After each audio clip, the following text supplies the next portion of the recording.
Hey everybody, sorry. I was just about to go live and then I forgot. I put on water for some hot tea because I was on the mic all weekend and I want to be able to talk to you today.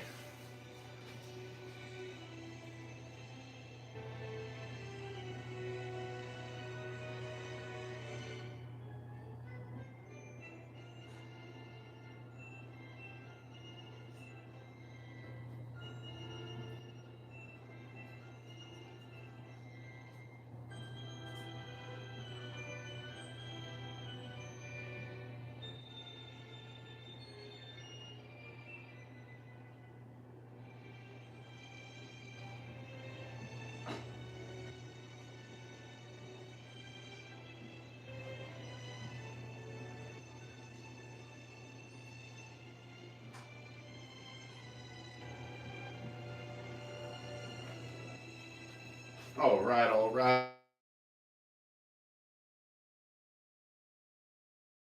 We're live. All right, what is happening, everyone? I'm gonna get this fan on because it is warm in here, but you'll never guess what happened. First of all, welcome to an episode of Mix It Up Mondays. I'm Pete Carney. I really appreciate you being here. Sorry for that delayed start. Like I said, I just been running around all morning. It's been crazy. My notes for today. I think we're all set up. We'll put this over here.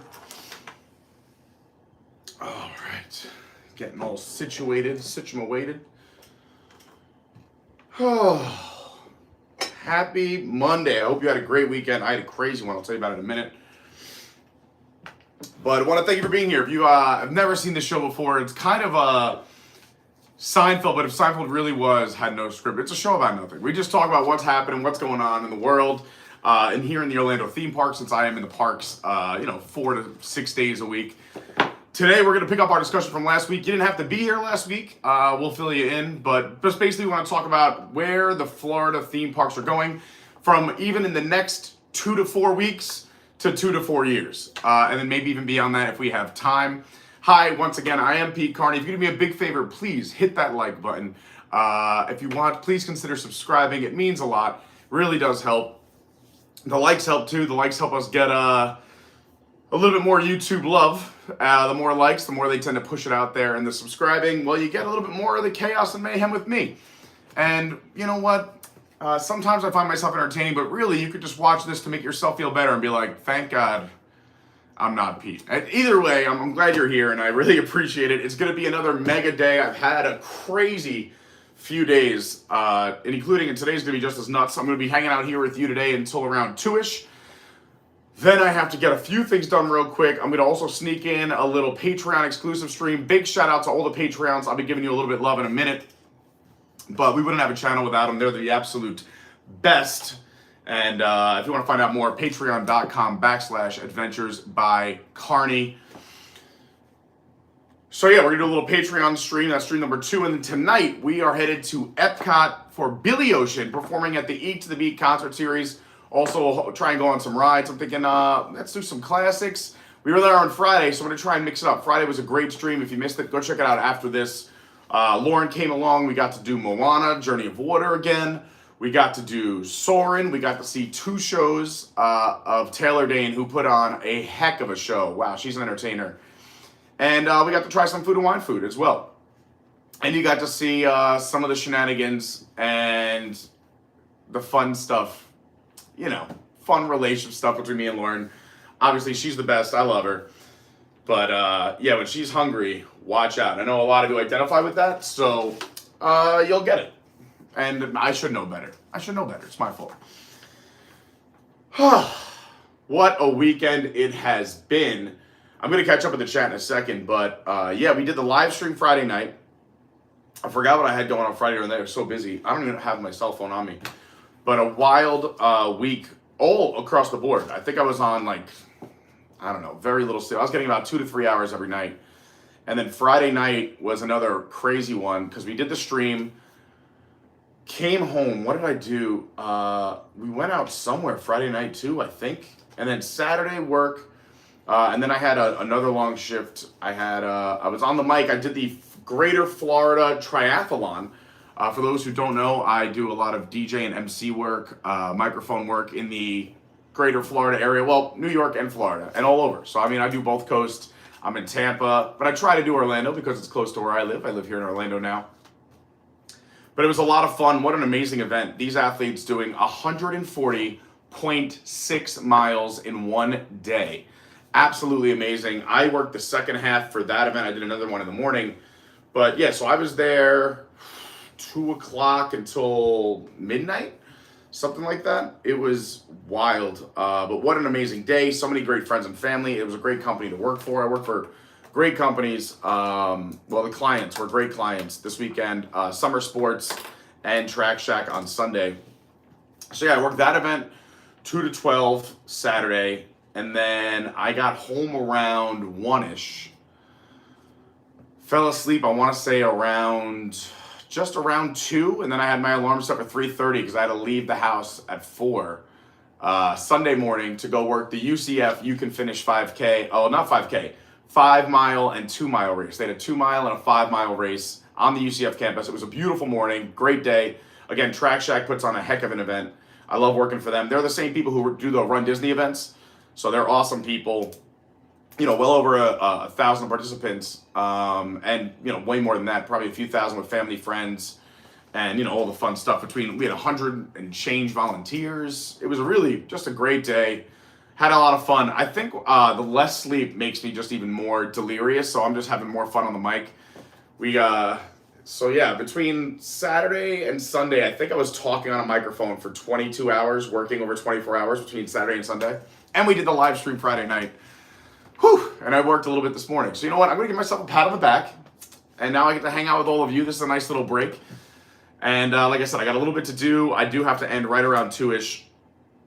And then tonight we'll be live again from EPCOT. So we're having lots of fun. And I'm just, and again, that's not work. I really do love hanging out with all of you. It's a real treat. So thanks for being here. Thanks for watching. If you haven't hit the like button, please do so. Let's say hi to some chat real quick, and then we're going to catch up with some news, some happenings, and we're going to actually get into our topic hopefully a little bit earlier than we normally do. Last week was so funny. We got into it a little late. What is going on with my computer? Let's just... Task manager. Why are you not working? What's happening? How do I shut this down? I think this is why I deleted this in the first place. We downloaded Steam over the weekend. I'm sure a lot of you know Steam, you know, for the computer, but it just slows my whole computer down that if I click something, it takes forever for it to pop up ever since I installed it. When I uninstalled it last time, everything was fine. And if I end the task, it just reopens. I'm also not a computer person. If you've ever known me or been around me, you know, I know how to do certain things. If you teach it to me, I can do it, but it's not like I'm just like savvy. Here we go. All right, we killed those clients. Let's open up these windows and catch up with some chat. Whew.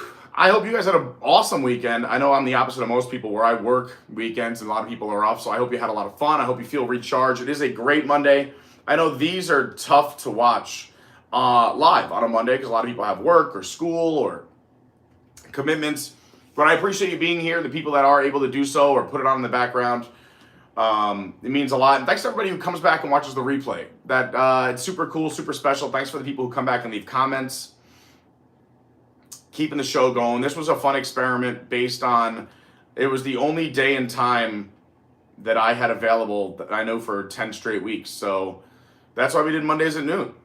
Although at this point it could have just been Monday nights because we've been doing Eats or Friday nights. We've been doing Eats of the Beat concerts. They've been sandwiching. They've been doing like really great artists, the end of September, early October, like a Friday, Saturday, Sunday, Monday. And typically it's like a Friday, Saturday is one person, Sunday, Monday is the other one. I'm talking about EPCOT's Eats of the Beat, Food and Wine Festival concert series. So we've been doing a lot of those, but this has been fun. The experiment continues. Like I said, I'm going to give it at least 10 episodes, and then we'll see what happens after that. If we want this to be something that we keep doing, ongoing every week, or if it's like, Pete, enough. We get enough of your big red face in the parks. You think we want it on Monday from your house in the middle of the day? What are you, crazy? Which I would say quite possibly. How do I sign in as me? That's the real part. I'm sure I'm not alone, but I think a few people out there have like 2 or 3 YouTube accounts, like the original one I created, and then the second one where I was going to do something, and then Adventures by Carney came to be. There we go. I'm signed in as Adventures by Carney. Yeah. You should have heard me yesterday afternoon and this morning, my voice. I also just think I've been perpetually dehydrated. So we're drinking lots of water. I got the hot tea.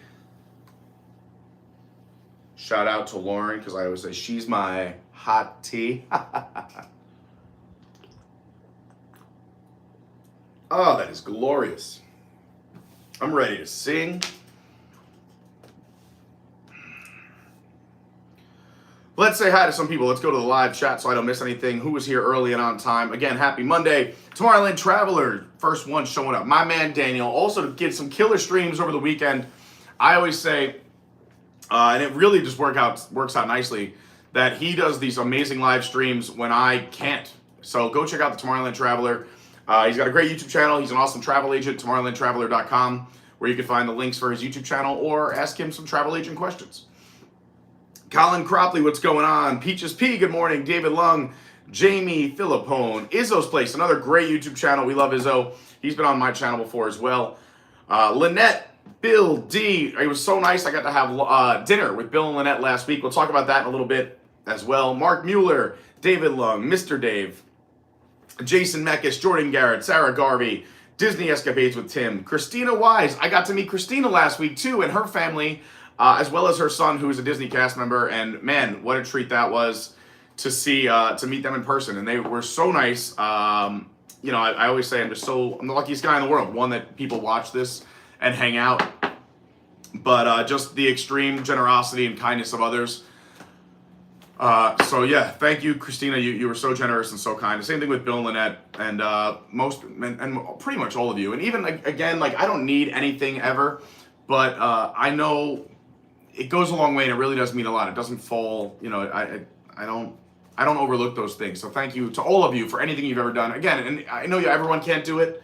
So if you've hit the like button, you subscribed, maybe you've checked out our Discord, or you follow me on my socials, all means the world to me. And honestly, like, it warms my heart. So thank you so much. Picks me up on a Monday morning when I can't speak. Dawn, good morning. Phenomenal. Brandy in the house. We should do a whiteboardy timeline. Maybe we'll set that up for the second hour. Just mousing around, representing Long Island in the house. I am from Long Island, for those who don't know. Also, when we saw Taylor Dane last week, another Long Islander.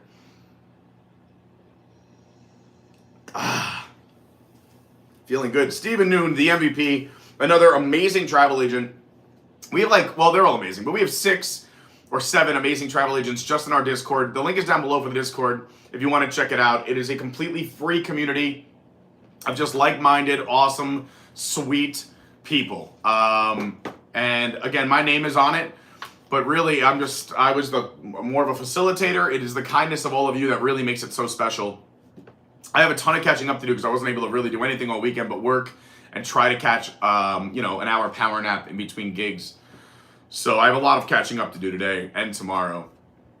But what an amazing community. And Steven's so great. And obviously, like I said, all of our travel agents are. But since we have so many, we get news pretty quick, which is fantastic. And Steven's really on his A game. My man, Pete Stummy, says, love this schedule on Mondays. What's up, Pete? I love that you love it. Thank you for being here. I love Pete, my boy from Long Island. If you are on Long Island, I will be there Thanksgiving week. If you want to hang out with me, I'll be at Great South Bay Brewery in Bayshore the Wednesday night before Thanksgiving. I used to work there when they first, before they even had that location. I was a big fan of them, and then when they moved into that location, I was friends with the original owner for so long, and he's a great guy, Rick. And I love all the brewers, and I love the team, and there's still a few people there. They've gone through tremendous growth. They're opening up 2 new locations. But they have such a great brewery in Bayshore. So if you want to be around, I'll be there Wednesday night. And Pete Stummy has an amazing, supremely talented band on Long Island. Trade Winds, they do a bunch of cover songs.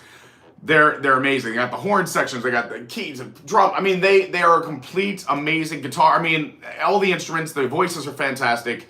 And I believe Trade Winds is playing at Great South Bay that Wednesday night. So come see me, and you get to meet Pete Stummy, who's here in the chat. Also, Pete's the man, too, because he teaches music in the school where my mother works. So he gets to go in and hang out with my mom and say hi for me. I also had a great conversation with my mom I don't know when that was. It could have been Thursday. It could have been yesterday. But are you picking up on what this show's all about? Yeah, it's just a lot of fun. Just whatever pops into the old noggin. Doug Rosenthal in the house. What's going on? Says, yeah, it says Steam is just the hub. Imagine the size of the games. Yeah, I mean, it's nuts. That's why I just started deleting it. I knew why I deleted it. I tried. I think we went to go. Lauren and I wanted to play a game together instead of setting it up. We were like, let's just do it on the computer. We both love board games and different games of all types. I tell everybody. I told the Patreons, but like every once in a while, I'll just pop into Board Game Arena. I think that's the name of the site. Let me see. Actually, I have it on this computer. Yeah, it is Board Game Arena. I'm ABC. Well, I'm AB Carney. ABC ARNEY. If you ever want to come play some board games with me. Lauren and I like to go on there and play some Azul, play some Seven Wonders Duel, Wingspan, a bunch of fun stuff. And then over the weekend, we tried one on Steam. I don't know. I got to get this working, or maybe just get another computer. It's just too much happening. But I'm so grateful. Let's see. Pete, busy weekend. Marley's now 10. I know that's crazy. You have a 10-year-old. I saw the picture. It was adorable, like the baby picture to the 10-year-old. Please say happy birthday to Marley for me. And Marley, if you're watching on a replay, hopefully you're at school right now. But happy birthday. You're so awesome. And I love when we get to hang out, especially here at Disney. Bill says, make sure you watch Billy Ocean tonight. He was excellent. I got to meet Tomorrowland Traveler there. Yeah, T3 was in the front row. Again, if you want, go check out his streams from the weekend after this. We had a bunch of awesome streams last week. He's got awesome streams. If you want content, there's plenty. Yeah, Bill was rocking the ABC t-shirt. Love it. I wear the ABC t-shirt almost every time in the parks. That's why on these shows, since I already have advertising all around me, I try to mix it up and throw in some of the other favorite Disney shirts. And I was looking for if I had good like Universal or like something that combined both. But so I'm rocking the carousel of products here. The Disney in the streets, Universal in the sheets. Just a little fun. You know, it's Monday.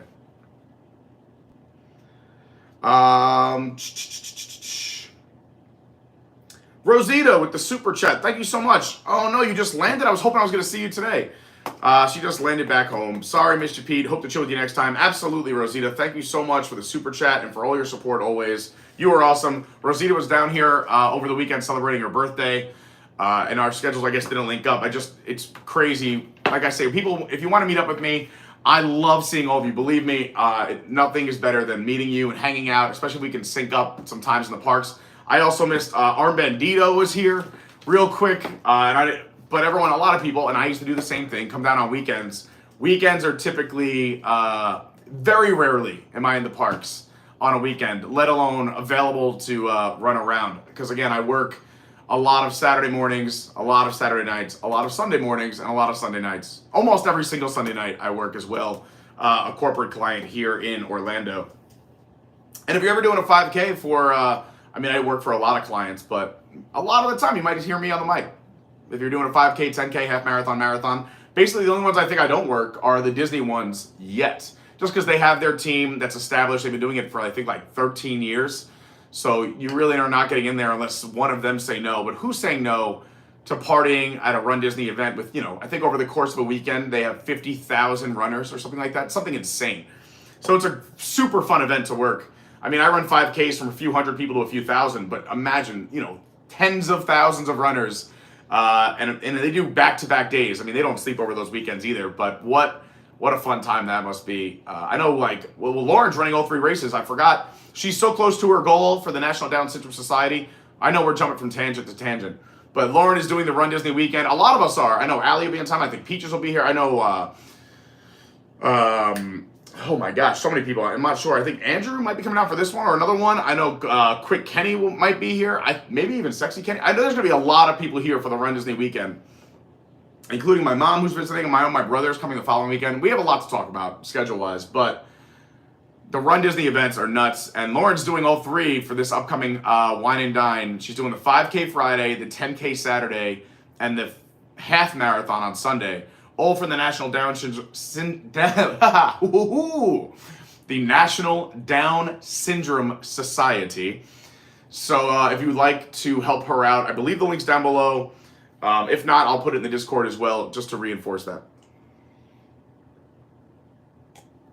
Because now we're less than 2 weeks away, and I'm doing the 5K.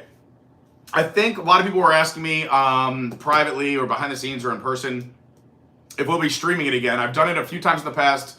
Sometimes I've done it, sometimes I haven't.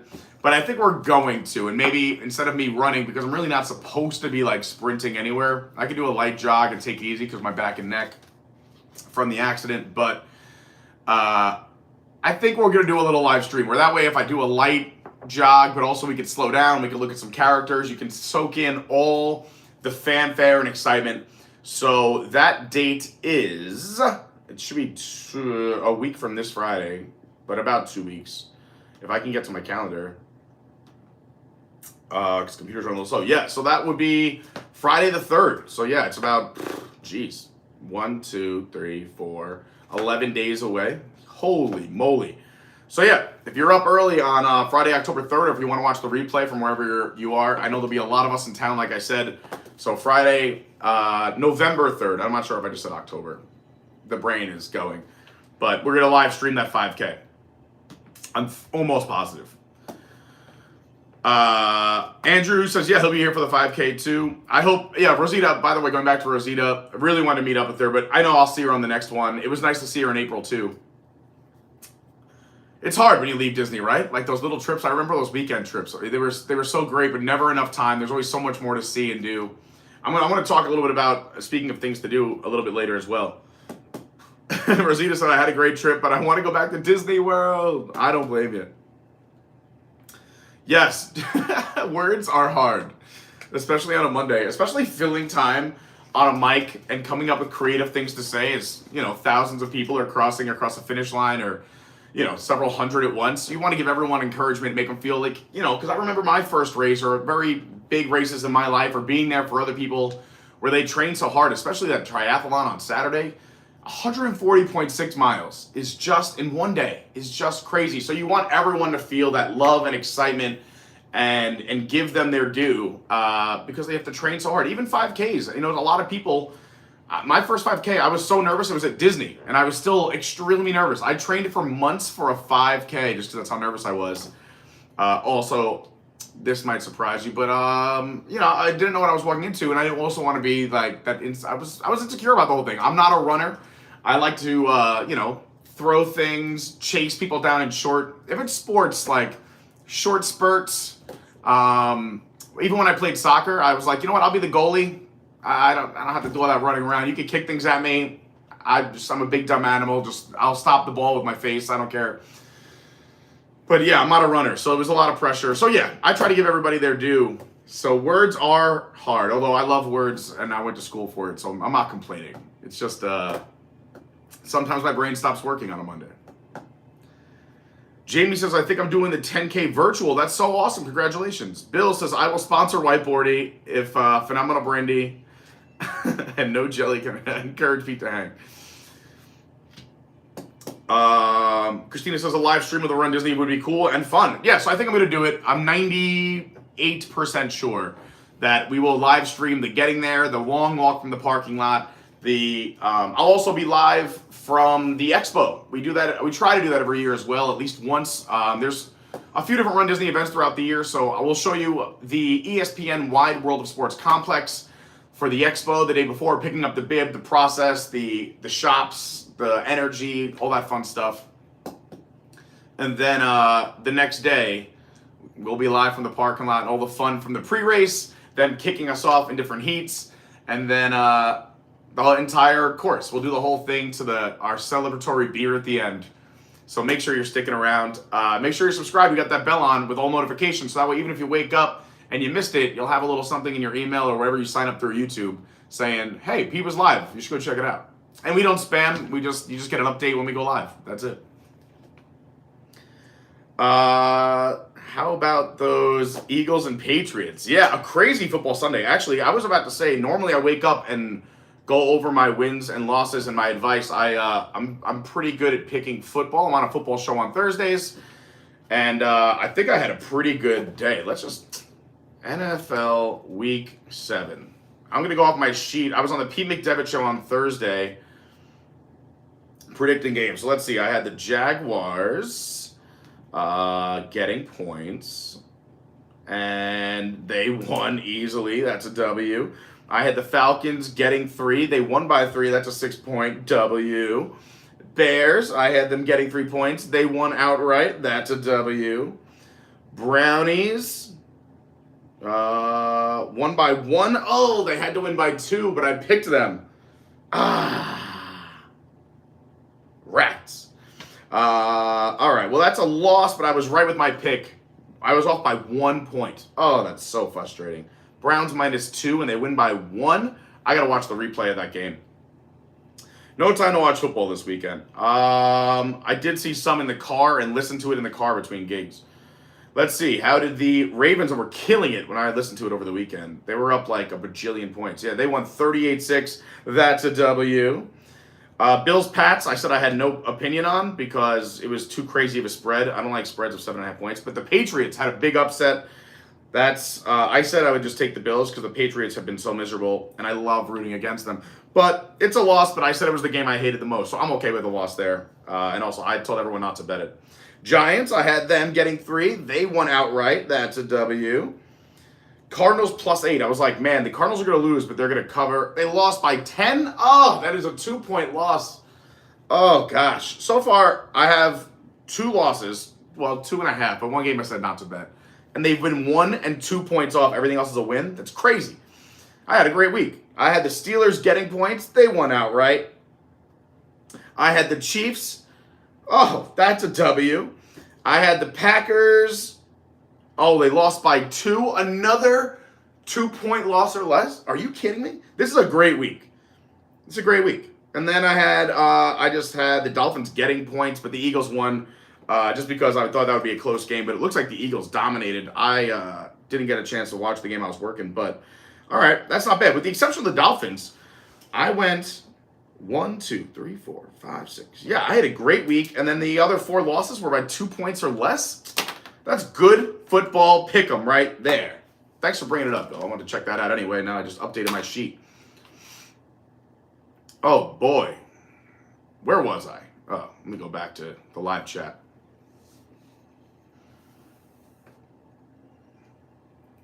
Oh, Adventures with Alicia said, didn't make it for the live, so I'm doing the virtual. Congrats. The virtual is also super cool. I've done virtual races. Lauren's done it during the pandemic. We did it. The other thing is, too, sorry, this is not the easiest cup to drink out of, but I love it because it's gigantic, so I get the proper amount of tea. And it's Mr. Toad. What's better than Mr. Toad? The virtual is really cool because you do get the medals when you sign up. But to me, I mean, if you just want to pay for a medal, you can. But I think the accountability part is super neat. And for me, it's not like, hey, I run it the same morning as everybody else. But I know, and Lauren does the same thing. We kind of don't even hang it up. We keep that medal in a box for a day or a time or whenever. And we don't do it together. I don't think we've ever done it together because Lauren is a natural runner and I am not. It would be ugly. Because Lauren would be home napping and eating while I'm passing the 1K mark.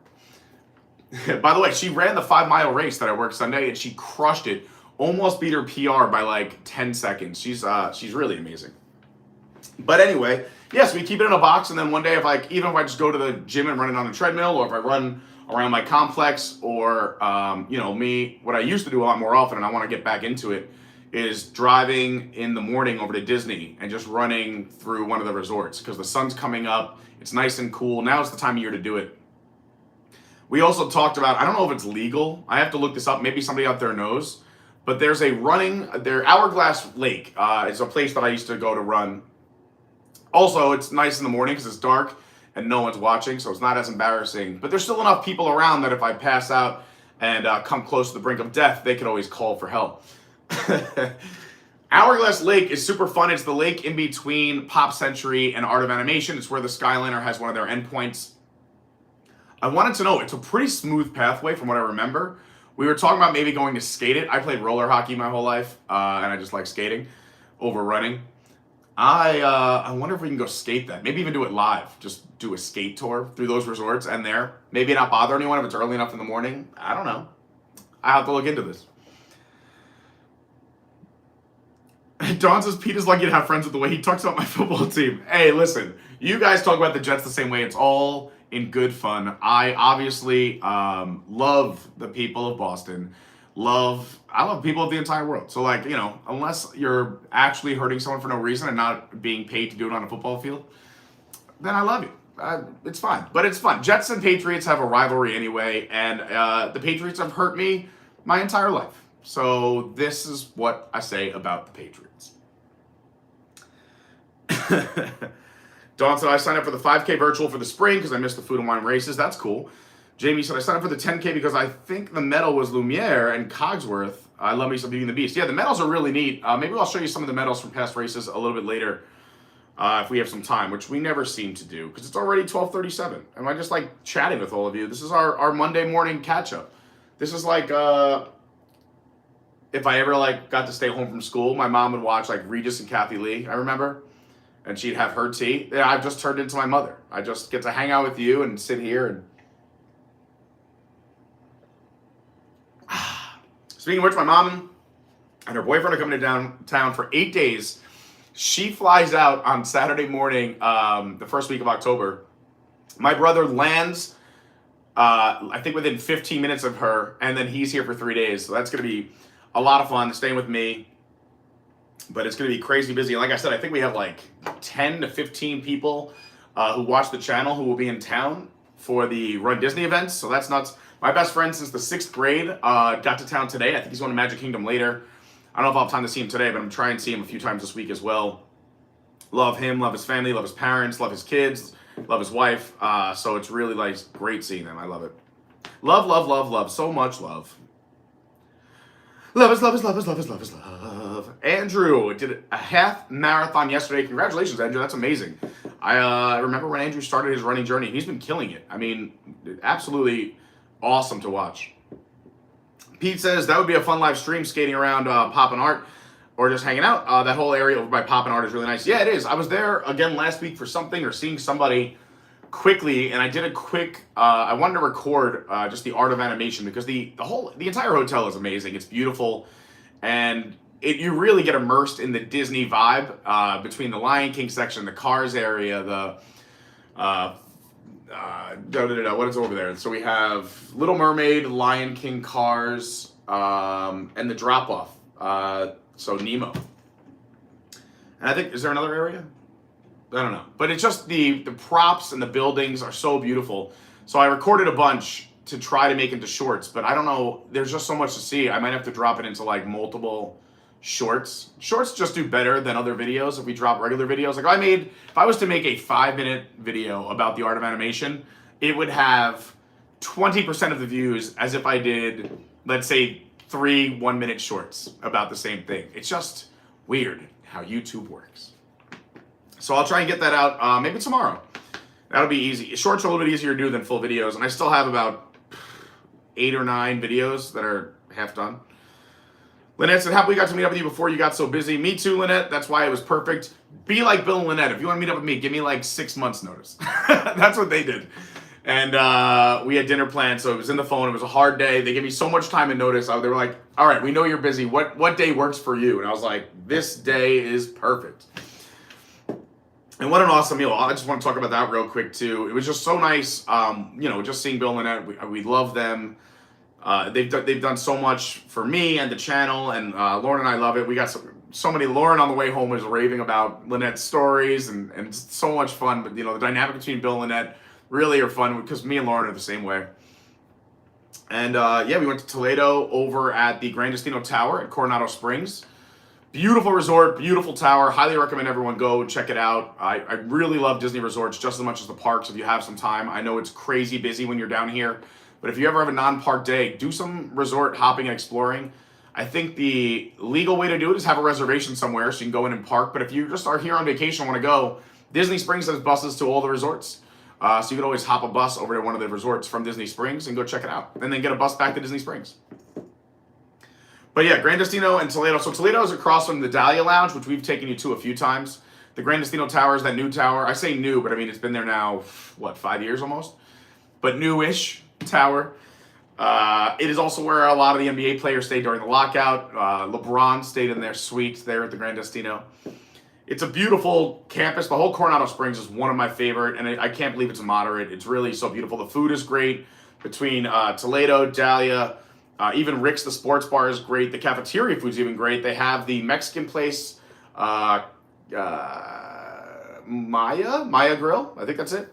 They have the Three Bridges, which is really, really good. And then all these little areas. And then, of course, you have the really fun pool area, as well as the auxiliary pools, a lot of pools. It's a really fun place to go. And again, it was so great. Thanks again to Bill and Lynette for taking us out. It was such a really nice dinner. Ryan Palo says, hello from Lax. I'm assuming you're in Los Angeles, which is super cool, or you're just in a full state of relaxation that you just wrote Lax, or you're at a lacrosse event. Those are my three options in that order. You're either in LA, you're completely relaxed, or you're playing lacrosse. Fun fact about me, I didn't know lacrosse was a sport until high school. I grew up in a very diverse area, and lacrosse wasn't even offered as a sport. Didn't know it existed. And then I went to high school, which was a much nicer high school. And all of a sudden, everybody's counting around these weird sticks with nets on the end. I'm like, those aren't hockey sticks. And I learned what lacrosse was. What a crazy sport. Yeah, Don, I mean, yeah. Listen, I'm also someone with a short attention span, so I get the TikTok world and the shorts world. Sometimes the shorts are just nice to, get in and get out. But also, I like some information sometimes. Like, I'll sit and watch in the background while I'm working. I'll throw on Mickey Views or, WNT, or if I want some news information. And just, sit through a 30-minute video just to get all the information I can. Or I love the shout out to, I like TPM vids too, with their Disney Fun Facts. A lot of the time I would know about them. But there's every once in a while, they sneak one or two in where I'm like, oh yeah, that's cool. That way I can bring you all the fun facts. What else is going on? Bill says, they gave us extra fries at Nomad Lounge to replace the yucca fries, or the yucca fries, depending on what you say. They turned out to be great too. I should not have said anything. Yeah, honestly, I love the yucca, whatever you want to say, fries over at Nomad. They're delicious. And their ketchup, they have it's like a sweet curry or some kind of crazy ketchup. It's yum yum in my tum. Yeah, Rhode Island Ryan has turned into West Coast Ryan. And Ryan's going to be moving not to LA, and I'm not going to spoil anything because it's his news to tell, but we're going to soak up as much Ryan time as we can over the next, we'll say, X amount of times. I don't know if he told everyone, and now I feel really bad. Adventures with Alicia says they have the best rooftop lounge. Yeah, Dahlia Lounge is so awesome. We love it. It was really cool when they used to do fireworks more often, but it's still really neat. You can still watch EPCOT fireworks up there. When they used to do the Star Wars fireworks at Hollywood Studios, it was also really neat because you get to watch Star Wars going on and also the EPCOT fireworks. And the launch for those fireworks were in between Dahlia, Coronado, and Hollywood Studios. They were kind of like they just got shot out of the woods, it looked like, because there's a little clearing. You can see it on Google Earth. But it's so beautiful. And even during the day, you could see, on a clear day, you could see for miles and miles. This river goes on for miles and miles. John Thorne, what's going on? Great to see John. I miss you, bud. Yeah, Ryan, I believe, is out on the West Coast with his mom doing the Disneyland Resort, which is so exciting, so cool, so amazing. And I'm sorry, Ryan, if I spoiled anything, and I love you. So let's get into some stuff here. I think I'm all caught up here. If I missed you, throw it in the chat again. If you haven't hit that like button yet, please do so. It really does help. We just passed the 55 like mark, which is awesome. Really love to see that you guys, you like me. You really like me. And also, if anyone out there hits the dislike button, please don't. But if you're doing it just to be mean, I think it still counts as engagement, which is nice. But please don't. The like button where it's at. I probably shouldn't have said that, but you know what? You get Pete Carney when you get Pete Carney. Christina, I agree. I love the Star Wars fireworks. They were cool. The projections were great. And because, I mean, some nights, if you can't get into Fantasmic, at least you had another nighttime spectacular, because it's a limited amount of seats for Fantasmic, as opposed to Happily Ever After, which has, you could watch anywhere in the park. And, the EPCOT show, whatever it may have been when you've been here in the last 5 years, because it's changed quite a bit. But I'm very excited for Luminous. I'm so pumped for Luminous. It's from everything I'm being told. And again, I talked about this on the live stream a little bit in case you missed it. I was told that if you loved Illuminations and you liked, besides the barges, you liked elements of Harmonious, that this kind of marries the two together. And the barges are towable. The pyro is going to be great. I believe there'll be some story involved. I believe we'll get a little bit of IP. But I'm very excited about it. And I'm staying super optimistic. And that is so close.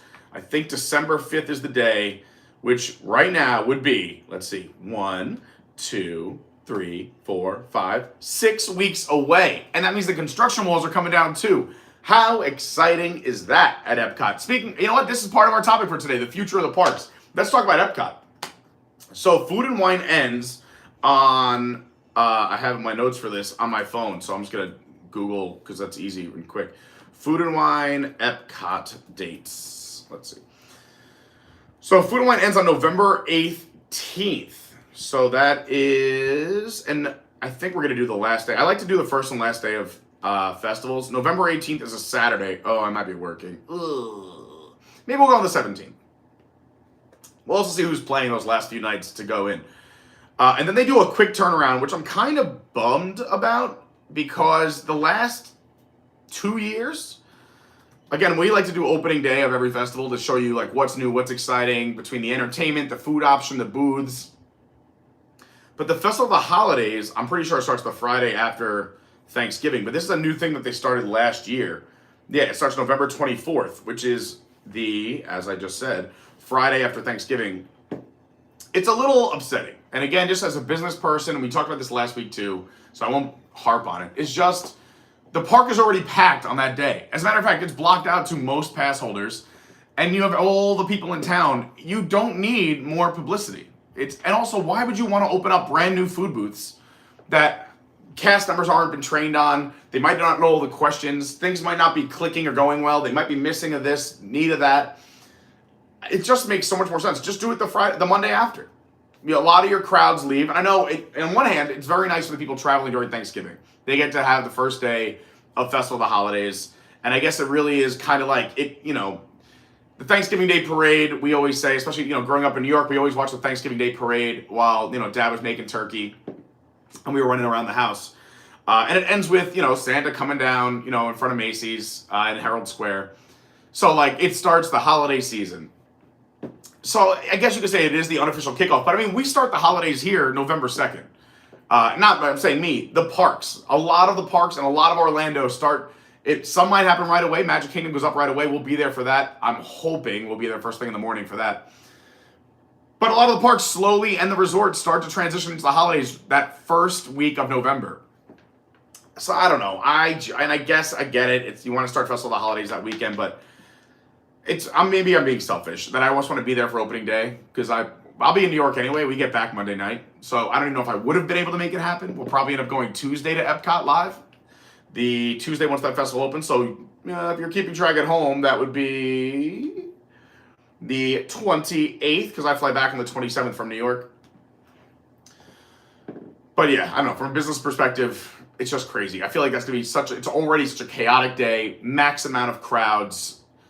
It's going to be a zoo. Those lines are going to be out of control, and people are going to want their food, and they're going to be hungry. It's going to be crazy. But yeah, so that happens festival-wise, and we'll be bringing you a ton. Obviously we'll be at EPCOT. We've been at EPCOT so much for Food and Wine this year, and I hope you've enjoyed it. And we're going to be there a bunch more times.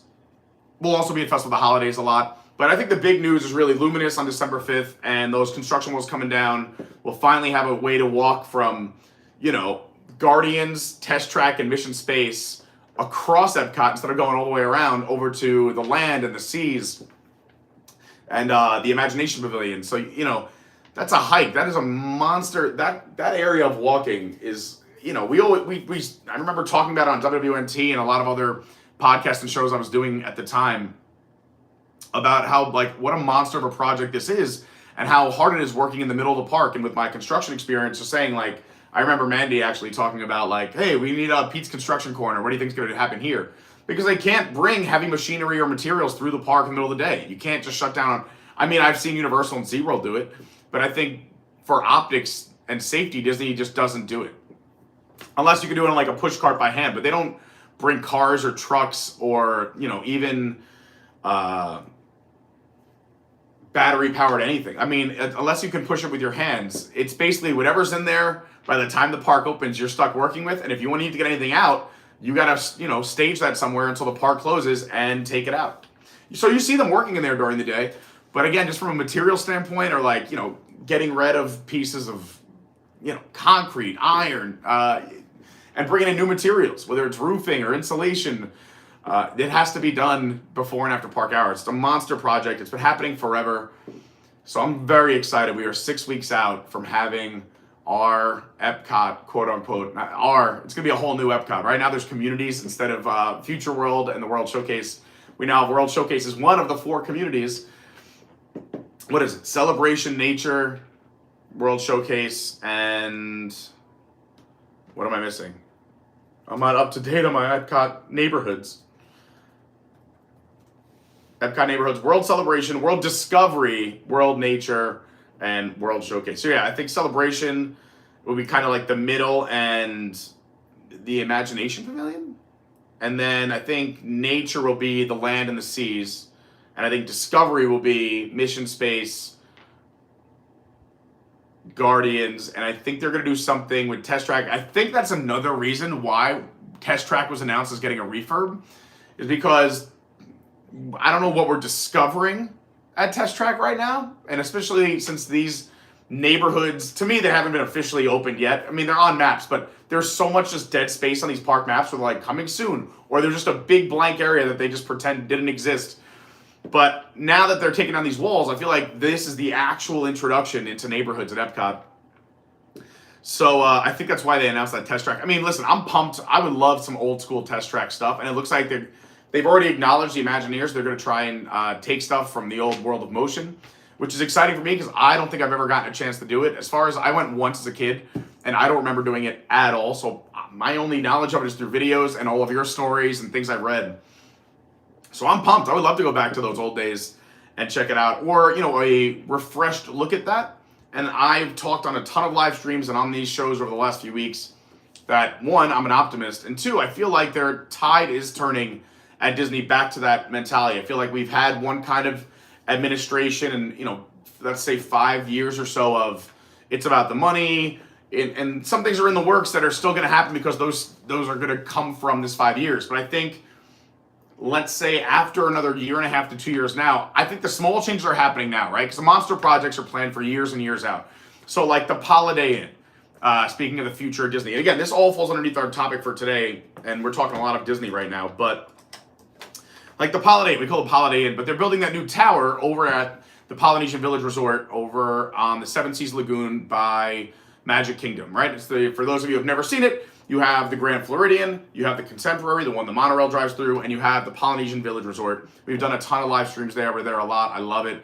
Tambu Lounge, Kona, Trader Sam's, both pool areas. It's a gorgeous resort. Well, they bulldozed the old Spirit of Aloha area, and they're building this tower, and a lot of people are concerned because it looks very much like you're just, and no shot at the other hotels. It's a beautiful hotel as if it wasn't on Disney property where we want crazy theming and immersion. But it looks like a Holiday Inn. No, again, no shot at the Holiday Inn. If you're watching, I love to stay at your resorts. Contact me. But yeah, on Disney property, it's just, we hope, and again, I'm going to keep my optimistic eyes open and peeled, and maybe we'll see more theming, but the concept art does look very blah compared to how immersive and how beautiful the Polynesian Village Resort is. So we'll see. And that, I think, those are those mega projects that I'm talking about when I say, like, those are in the works. We're not going to see that be changed now. It's happening. It's done. But this new wave that I'm trying to talk about and I don't know the right word here that I'm searching for. I'm sorry, it's been a long weekend. But I feel like we're starting to see little details be changed in the parks already, which is great because I feel like you get that sign off on the small details a lot easier than a big brand new attraction or a brand new hotel or resort. So I'm seeing that, and I think over the next, I mean, we're already seeing it now in very small, minute details. But I think that it's going to grow and flower into hopefully another golden age of Disney, let's say 10 years from now, 12 years from now. And I know that's crazy to think that far ahead, but, you know, and you heard Josh tomorrow throwing around numbers like 60 billion, 70 billion, you know, that we're going to spend on the parks. And the parks are their bread and butter. But I mean, that is spread out across a lot of parks, and that is spread out across a long period of time. And a lot of the concept art we're seeing, especially the expansion of the Magic Kingdom, which is going to be the largest expansion in the history of the park, that's going to take the next 10 years. It's going to, you know, we might start getting rides or some new fun stuff. You know, let's say the new little lounge that's going to be across from Pirates of the Caribbean. That might be easier to do a little bit faster. But a whole new land, a whole new attraction, those take many years, especially on Disney timelines. I mean, I'm not taking shots at Disney. They cross their T's 40 times, dot their I's to make it look like a universe or a galaxy by the time they're done dotting those I's. But it takes a long time. And that's why I think we've all been so impressed with Universal. And we'll get into Universal in a minute and their expansion. But this new park, Epic Universe, has come up so fast. You know, I make a comparison all the time, and I talked about this last week really quick. But like, they built Spaceship Earth, the big golf ball at Epcot. They put that up in 2 years. Crazy. From start to finish. Boom, breaking ground to let's let guests in. And then they wanted to refurb it. They said it was going to take over 2.5 years, which is nuts, right? They are going to, I think from start to finish, Epic Universe, which is going to be their biggest theme park. It'll be bigger than the 2 parks now, Islands of Adventure and Universal Orlando, Florida. It'll be bigger than both of those combined. It's going to include multiple hotels. And I think this will be up and done faster than they did groundbreaking to completion at Pandora, which was just one area at Animal Kingdom. I think it'll be done faster than they did Tron, from breaking ground to doing that. Like, that's just one ride at the Magic Kingdom, and they're going to do a whole theme park with multiple rides. Now, granted, it's a lot easier to do things when you don't have any guests around anywhere, right? So that is a construction site. They can work as many hours they want, any hours they want. They can bring materials in and out. They can make changes on the fly. They don't have to worry about, guest appearance or how this looks. We've been, of course, I say we, because a lot of you are like me, we've been watching the updates and the pictures from BioReconstruct and the Mickey Views updates and all these other people who have been covering it. So we get to see some pictures and videos there.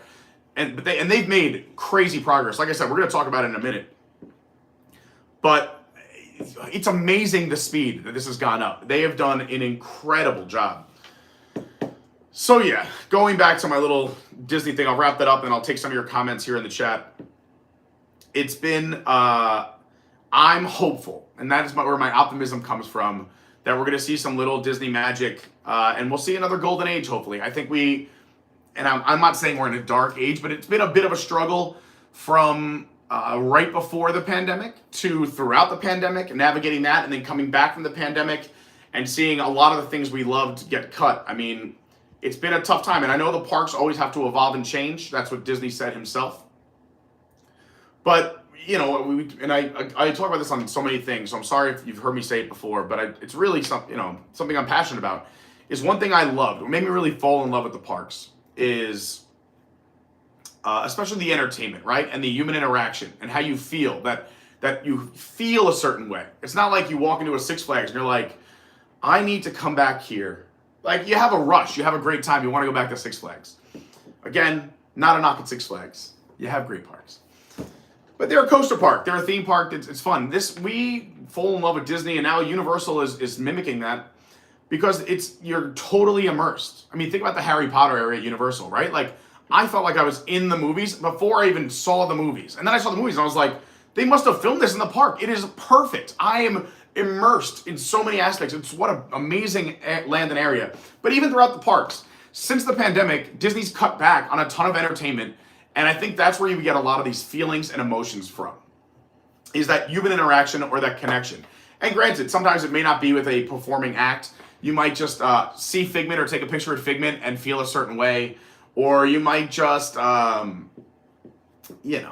go on something that's, let's say like Monsters Inc. Laugh Floor, right? You're still looking at a screen, but there's live actors behind there, and those are great.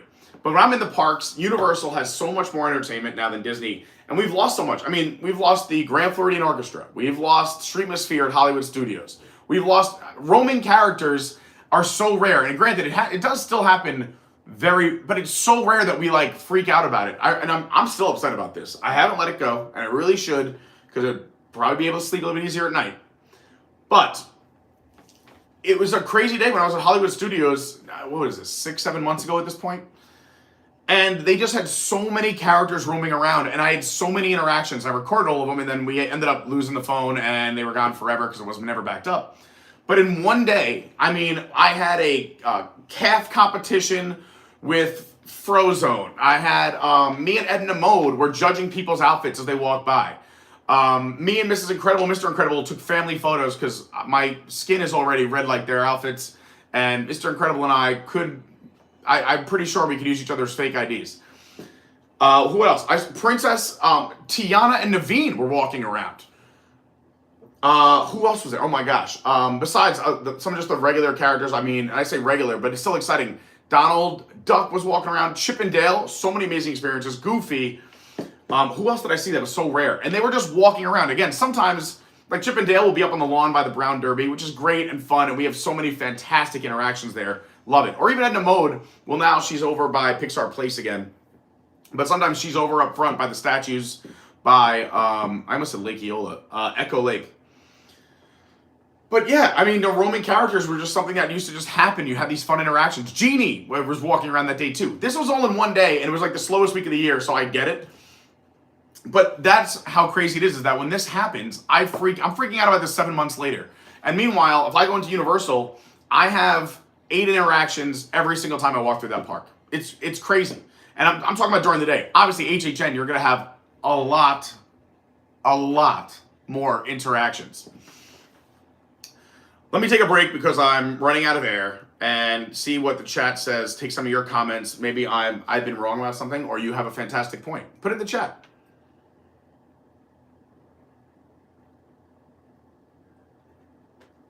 I feel good.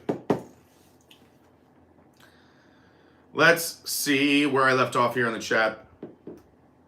Adventures with Elisa, the resorts have some amazing running trails. That's another thing, too, that we lost during the pandemic. And I say during the pandemic, but things that were here before the pandemic that never returned afterwards is what I mean. Is there used to be these mini races. The Beignet Dash, I'm looking at over there. Let me just grab a few of these and show you. As a matter of fact, we were just talking about Run Disney, so I'll show you real quick. So like this was just they used to have the fun runs, right? So this is the Port Orleans Beignet Fun Run, and this happens sometimes once a week or at least once a month. Where's the other one that was fun? Yeah, so the Old Key West Mile Zero, southernmost point fun run at Disney. So I started doing these, and I was going to do a whole series about how they have these awesome events at the resorts. And I did 2 or 3 of them, but they used to have one at the Boardwalk. They used to have one at Old Key West, Port Orleans. Where else? Boardwalk, Port Orleans. Caribbean Beach and Riviera had one, but they would stagger them, and they were a lot of fun. So in the morning, you can go do a 2K or a 5K with a bunch of other Disney people, and they would give you some kind of fun award or a coupon for something. These are some of the other fun Disney medals. This is my first one ever, the Fall Feast that I ever did back in 2017, my very first 5K. And then here's the 2018 Fall Feast 5K. Obviously, you could say these are all going to be 5Ks. I think there's one 10K one that I did virtually because I'm not going to run a 10K in front of a crowd. This is the Walt Disney World 5K, another Fall Feast. This is the virtual 5K. Wine and Dine 5K. This was the virtual. This was during the pandemic, the virtual 5K. That's not Disney. And this was, because we did during the pandemic, all of them, the challenge. So you got the Run Passport, which was fun. This one's really cool too. I like this Everest 5K because it opens up and it's a compass. How fun is that? And Lauren has so many more, but I'm not going to take you into the bedroom and then we put the bibs up here. I have to buy Lauren another one of these. She's already filled one up and she has like 6 times the medals on hers. And then here's all of our books. Here's some of our fun. I want to talk about crafts in a second. I was literally looking for this to hang up because it's Halloween season. Now we have like a week left. But I'm going to talk about the crafts in a little bit because they're fun. But yeah, this is one of the castles we painted. And the sipper from there and bookcase. And the greatest movie never made, Threat Level Midnight. All right. Anyway, let's get you back over here. Little tour of the quote-unquote studio.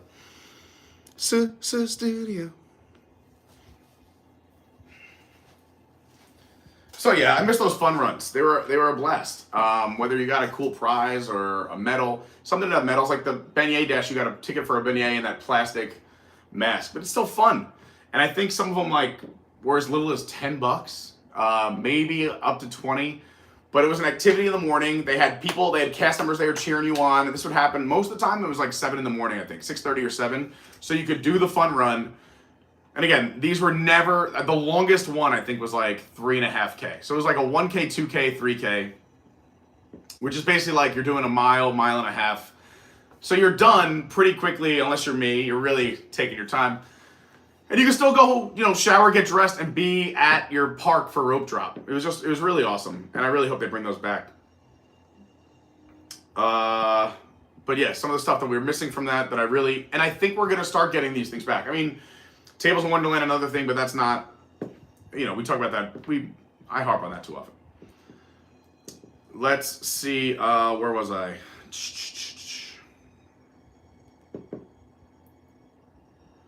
We're going to get more into what's the progress at Epic Universe in a second and more upcoming things at Disney. Also, Festival of the Arts is coming up.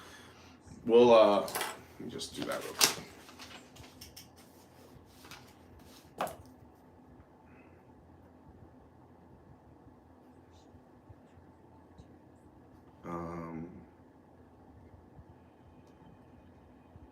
Sorry. It's a rare moment of silence, but I'm sure it's beautiful. Or if you're just tuning in, hi, welcome to Pete Writing.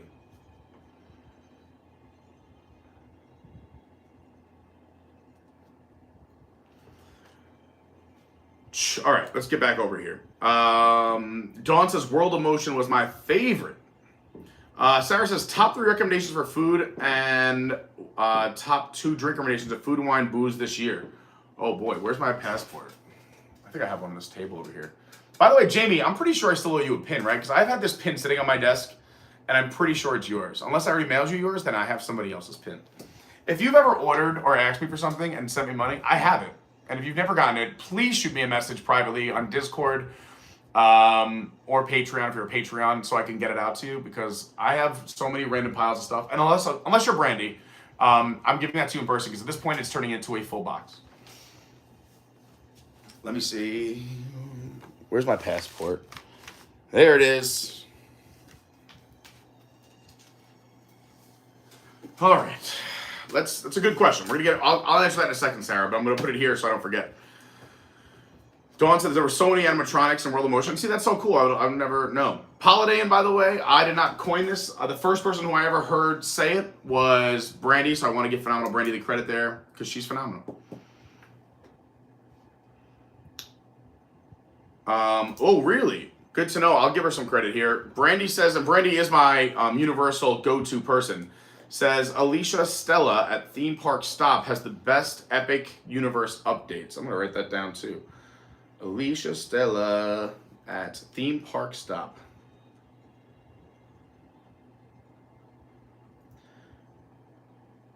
Epic Universe updates. Okay, cool. David Long says Universal's still weak on the IPs. Yeah, I mean, yeah, they don't have a big. Obviously, Disney will be the GOAT in the IP department forever, especially now. Even before, let's just imagine they didn't have Marvel and Pixar and Star Wars. They'd still have so many properties they could use or just keep reusing or different versions of it. But now, now that they have Marvel, Star Wars, and Pixar, oh boy. But you see Universal licensing stuff like that. They're bringing in the DreamWorks. What's the other one? They're besides their own IPs through Universal. What's the other one that they've been using? I did prep for this, and it's on my phone. Universal IPs. So they're franchises. So yeah, they have DreamWorks underneath there. Let's see, they have the A-Team, Addams Family. I'm trying to think of something you could use in the park. I'm going to pass over some of their other franchises. Back to the Future, Battlestar Galactica, Casper the Friendly Ghost. Oh, that'd be fun. That'd be cool. Despicable Me, which we already see. E.T., which we see. Dracula, Firefly, Fast and Furious, Jaws, Jurassic Park, Insidious. They can't use that, but that would be fun during HHN. King Kong, Land Before Time. A lot of these they're already using. The Mummy, Pitch Perfect. They should do a Pitch Perfect show. That could be fun. Sing, that could also be a good one. You can't do that. Secret Life of Pets, they already use in the parks. Classic Monsters, Van Helsing, Woody Woodpecker. Yeah, a lot of these are already in the parks, but this is not what I was looking for, because they also license ones from us. I mean, not from us, but they license some from Disney as well. I mean, they have the whole Marvel area, but they also license other IPs from theme parks that don't have them. I think what Warner Brothers does, well, they have their own park in Abu Dhabi now, but then I think Six Flags has the Warner Brothers stuff. I think that's who has like Batman. They also have DC, I think. Does maybe Warner Brothers owns DC Comics? Is that why? Universal licensed IPs.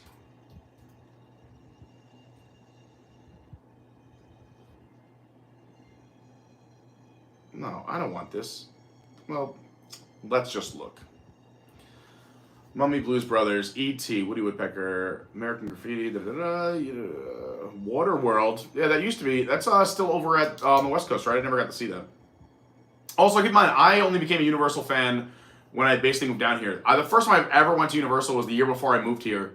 So that was 20... When did I move here? I moved here in 2019. First time I went to Universal, I think, was 2018 for HHN, which was nuts because that was my very first experience in the park.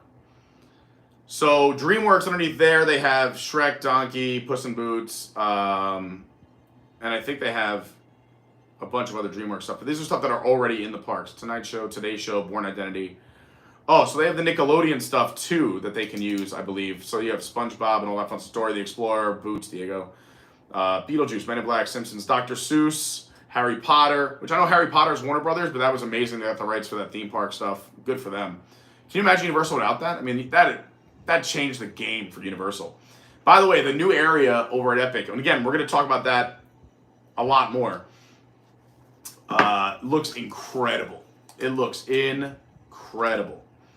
Transformers, Scooby-Doo, Sesame Street. Really, Sesame Street? I thought SeaWorld got that. They might have that. Oh, they only have Sesame Street in Japan and Singapore. Yeah, because SeaWorld has Sesame Street here. Super Mario. Yeah, that's Nintendo. That's going to be a monster one. I don't know. You guys probably know more. I'll go back to the chat and look. But, you know, just another carny tangent. But again, so Universal, yeah, they got to work on their IPs, but also they can license them and everything else. Disney's got so many IPs to work with.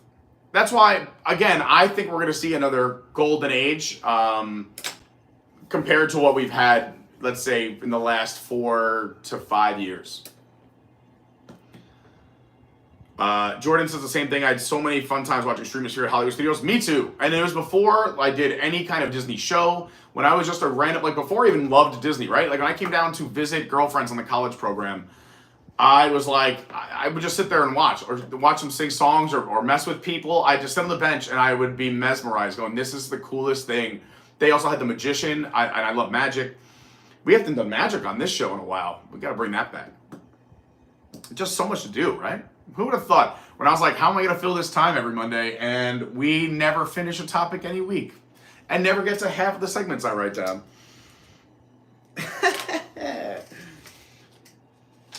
Where, actually, I did have a list. Where is, oh, it's over there. Just got list on list on list.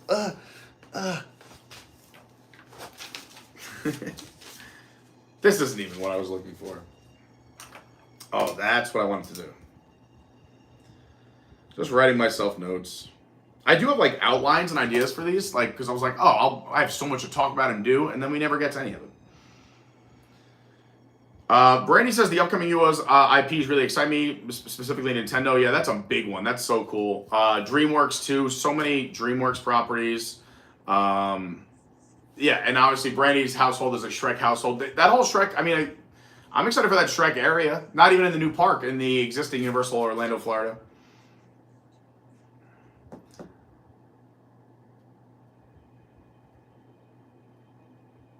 Yeah, I mean, they do repurpose. I'm reading the chat here. Bill makes a good point. They do repurpose, certain live people, whether they went from like the Adventurers Club to the Comedy Warehouse to Streetmosphere. But I love more of that. Adventures with Alicia says, that is awesome, Pete, but I read the chat a little bit of a delay, so I don't know what you're referencing, but thanks, Alicia. Pat makes 75 in the house. What's up, Pat? And thanks to all the lurkers out there, too. I know not everyone's a chatter, and I know some people just watch in the background. Some people might just be listening to this. And again, this was kind of a format that I wanted to, that if you were driving, you could kind of listen to it. There's nothing really on the screen but me. I don't have segments or production value yet, but it's something where it's kind of podcasty if you wanted to do it in that form for this reason, because it's just we're having a good time out here. But you can still hit the like button. If you're listening in your car, hit the like button. Oh, I didn't tell you the biggest news. And again, I'm going back to the chat. Tangent. I should have just started a new show on Tuesdays, call it Tangent Tuesdays. I can see out my window. I can see out my window.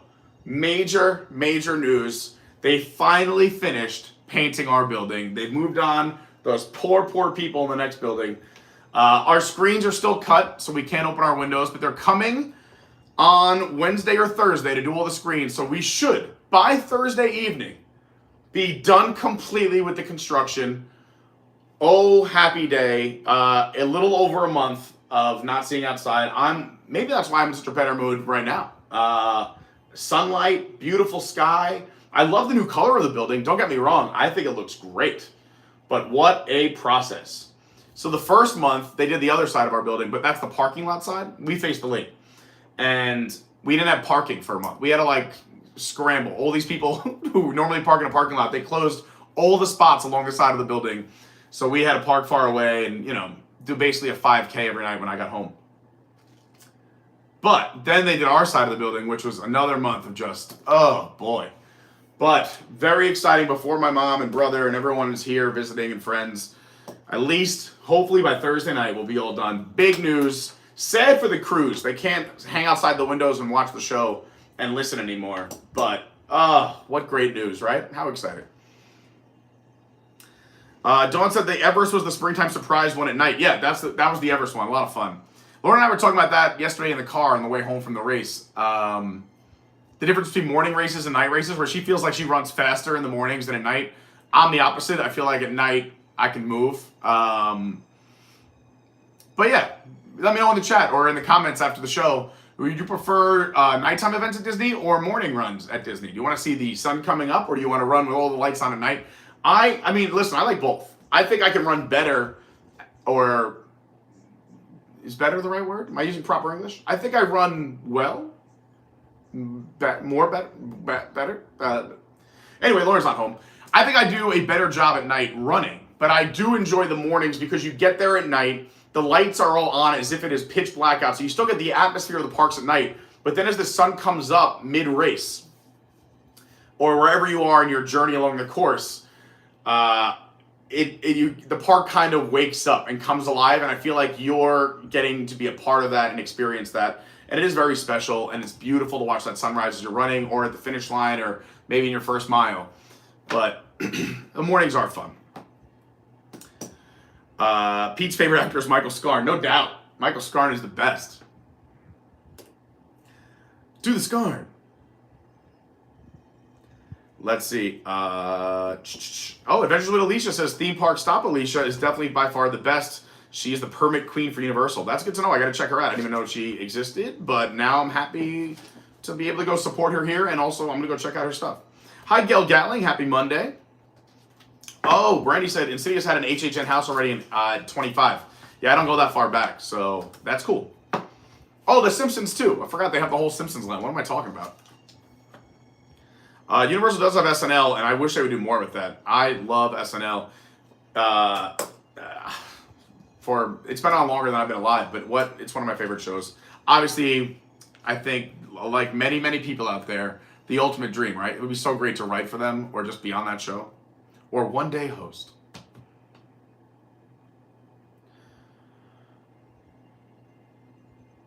Yeah, Brandy goes, we did finish the topic on our show. Brandy was a guest host. I think it was episode 3 or 4.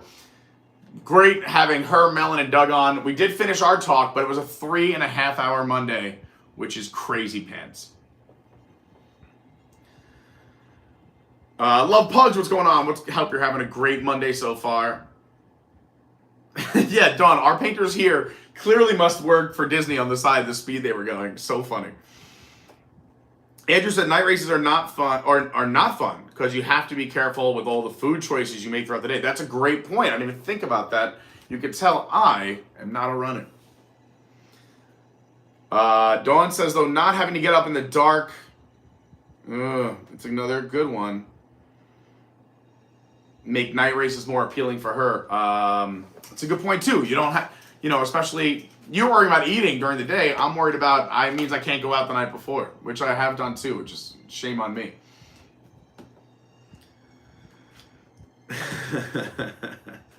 Better, right, Bill?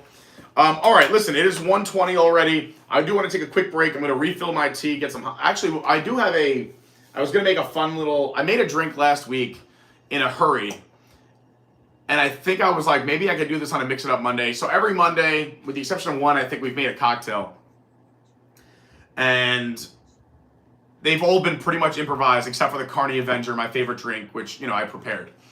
It's really just been what's in the fridge, what's on the shelf, and what's fun and exciting. That literally just comes out of thin air, and we run with it. And they've all been great. Honestly, I've been impressed every week with myself. But again, I've been making drinks for a little bit, so I can kind of tell you what works. This one, I didn't think it was going to work last week, but it did. And I'm going to show you what I had last week because I made it right before I went to EPCOT. I think it was on Friday, or maybe it was last Monday after the show, or I don't know when it was. But I think it was on an EPCOT day because I was like, I wanted a smoothie. I was in the mood for a smoothie. I also wanted just to have like a little bit of protein because I got to work out in quick. So it wasn't on a Monday. It must have been Friday or something, maybe. Just a little bit. I don't really like putting protein in my smoothies. Lauren has one every single day. I like to stay all natural, as you can tell.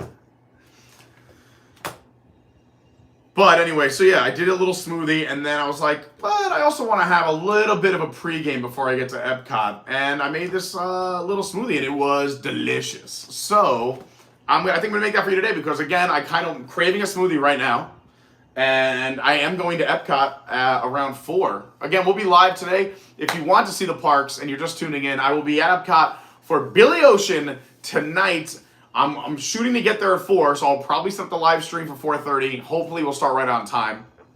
You guys know how that goes.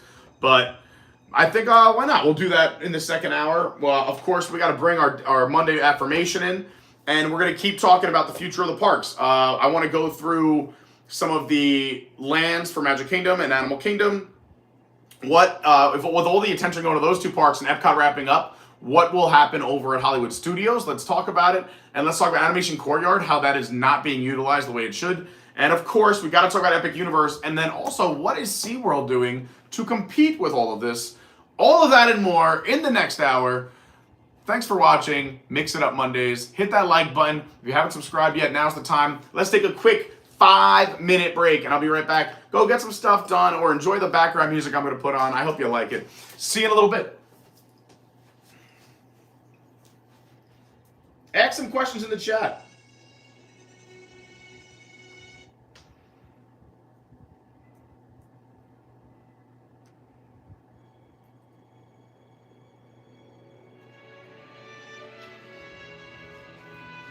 Yeah, leave some questions and comments in the chat for the next hour or two. Please. Oh, Sarah, I'll do your food and wine question. And crafts. So much to talk about.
All right, we're back.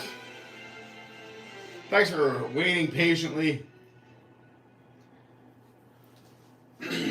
We're going into, I don't want to say the second hour, but I don't have time for a full hour, but we're gonna push it as long as we can. I want to talk about these crafts that I have over here. But first, let me talk about the theme Pete's Park Power Shake. I don't have another P. Because, yeah, I could use a little cocktail. Let's start our day, right? Monday, we're doing Mix It Up Mondays. We got to do it. So, yeah, this kind of came from me just wanting a smoothie last week, and it was pretty good. So I'm going to do it again. I got a full banana in here. Just regular, not frozen. But then I have frozen strawberries, frozen mangoes, and frozen blueberries, which I put in there. The other little thing that we already talked about is Lauren's more of the protein person, but well, she's not going to be happy. There's like none left in here. We'll put in the tiniest bit. That's it. Save the rest for her, because she's probably wants it for tomorrow morning. She's the maniac who works out, goes to the gym every morning. Not I. I always talk about different hydration things. That is what I'm big on. I really wish they would sponsor me. Well, I love Noon. Noon would be my number one to drop into a water bottle to for the electrolytes and hydration when you're in the parks or just throughout your daily life. But I really have loved Salute, and they were nice enough to send me stuff. So I like promoting them, but I don't see anything from them either. But I have a Salute packet. So basically this is 400 milligrams of electrolytes, 250 milligrams of Wellmune. I don't know what that is, but I guess it says it's for immunity. And 100 milligrams of elderberry. So I pour that in there too. And they have different flavor packets. This is just another fruit. Which one is this? I don't know.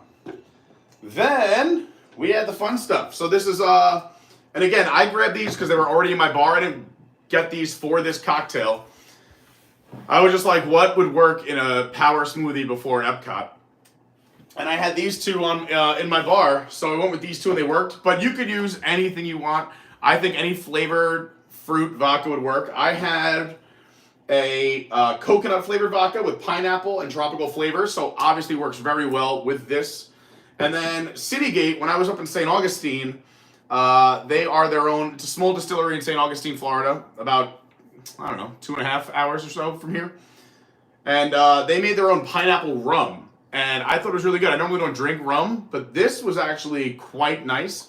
So I'm going to use a little bit of the rum. And normally I don't do rum, but it works really well with fruit, hence most rum drinks. I don't know. We'll do like... Oh, that's yummy. We'll do like, I don't know, 1.5 ounces of each. And then I'm going to top it with water because, again, we are hydrating to dehydrate here. Put those down there. Top off with water. Love it. We'll get our top on. Like civilized people. I got a little blender here. Might make a little bit of noise, but I'm going to blend it back over here. This is just like any other like Magic Bullet blender or whatever.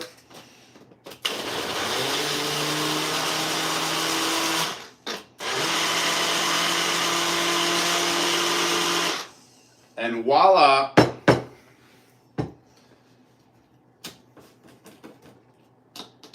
We have the Pete Park Power Palooza rental guided suggested. I also brought in paper towels like a gentleman. All right, let's give it a try. Happy Monday, everyone. Mix It Up Mondays. Oh, that is phenomenal. So good. Feels like I'm on a beach, but it does. I mean, like, I'm getting protein. I'm getting my electrolytes, my elderberry, all the fruits. I taste the banana, the strawberry, the mango, but also that pineapple rum and that, what did I say this was? The coconut flavored vodka with pineapple too. Really works well together. So a little bit of rum, a little bit of vodka. This is delicious. This is like vacation. And I have a full salute packet in there, so we're kind of hydrating while we dehydrate.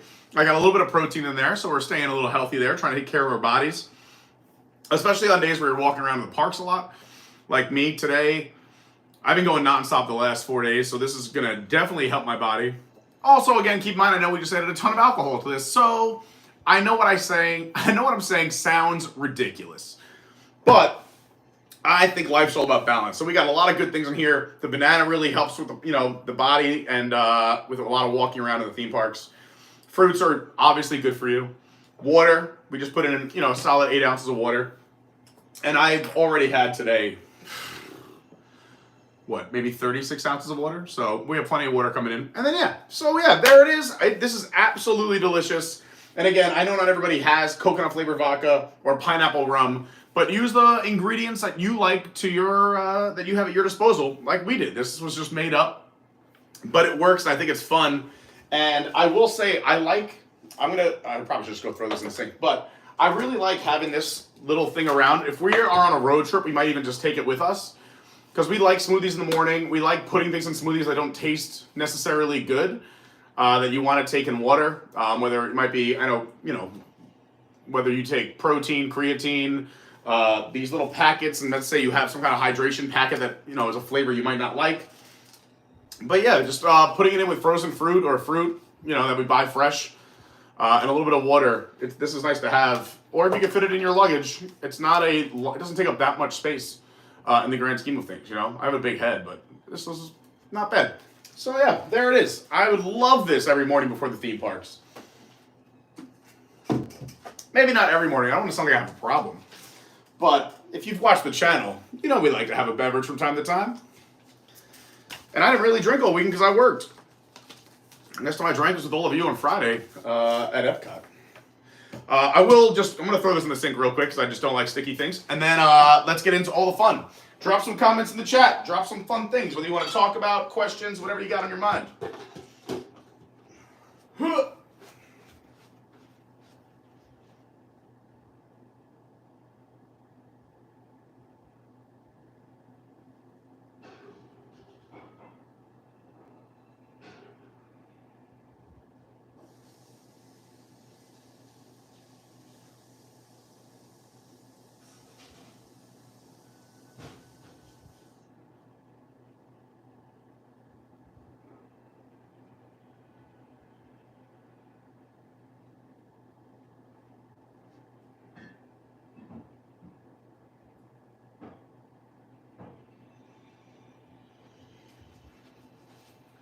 Obviously, too, I think a lot of people have like Malibu in their house. That also works. It's a little sweet for me, but if you like sweet things, I'm sure you'd love it. This is delicious. Once it hits your lips, it's so good. I feel like my body is thanking me. Even my liver's like, we'll accept it. All right. This and this. We're going to take care of as many of these things as we can. Yeah, Lynette, we've never even talked about Hollywood Studios either. Hi, Jason. Hanging out here. It's good to see you. Again, big shout out to everybody who's just watching and lurking. Still love you. Happy with us. We'll be live again. Don't forget, if you're a Patreon, you get a special Patreon stream today. We've done some cool ones. We've done some at Hollywood Studios. We've done some here. We've done a Cooking with Carney. So, again, we just try to give you an extra 20 to 40 minutes. Sometimes we did an hour one week, but 20 minutes to an hour, just extra bonus time to hang out, talk to me, and we do some fun things. Marzin Worldwide. So I found this channel when you went drinking around the world at EPCOT a couple of years ago. That was classic. People have been asking me to do that again. It's so funny because it does get a ton of followers, and people really seem to enjoy it. But of course, this is I guess anything in life, and maybe it's just me, but I think other people are like this too, is I can get 40 comments saying how much people love it, and I get 5 or so comments that are we hate streams like this isn't Disney, this is not what you're supposed to be doing at EPCOT. And then I feel bad and I feel guilty. So it's like those 4 or 5 messages weigh on me. Meanwhile, I have more views than probably any other video and 40 other awesome comments, people saying how much fun they had. So we'll see, but I think we're going to bring it back. And also, I got to stay true to who I am, and we love to have fun, and that's something we do around the world. I'm not saying go there and get sloppy and be a maniac. I don't think you should do that. People are on vacation. But you have to know your own limits, and it's good to surround yourself with people who also know you, who could say, like, hey, take it back a notch, or hey, you're right there, or that was crazy, maybe it's time to call it. And we've done that on streams. When we did if you missed it, it was a crazy one. We're going to do more stuff like this in the future. But we did a stream having every beer in the world showcase. And that one, we had to tell people, like, hey, we're still live, so you can't drink anymore or you can't talk anymore. And even for me, we finished the challenge, but I think I made it, I don't know, like 85% of the way on camera. But we just saw everybody was getting silly. And also, I was at my threshold of where I feel safe putting things on the internet.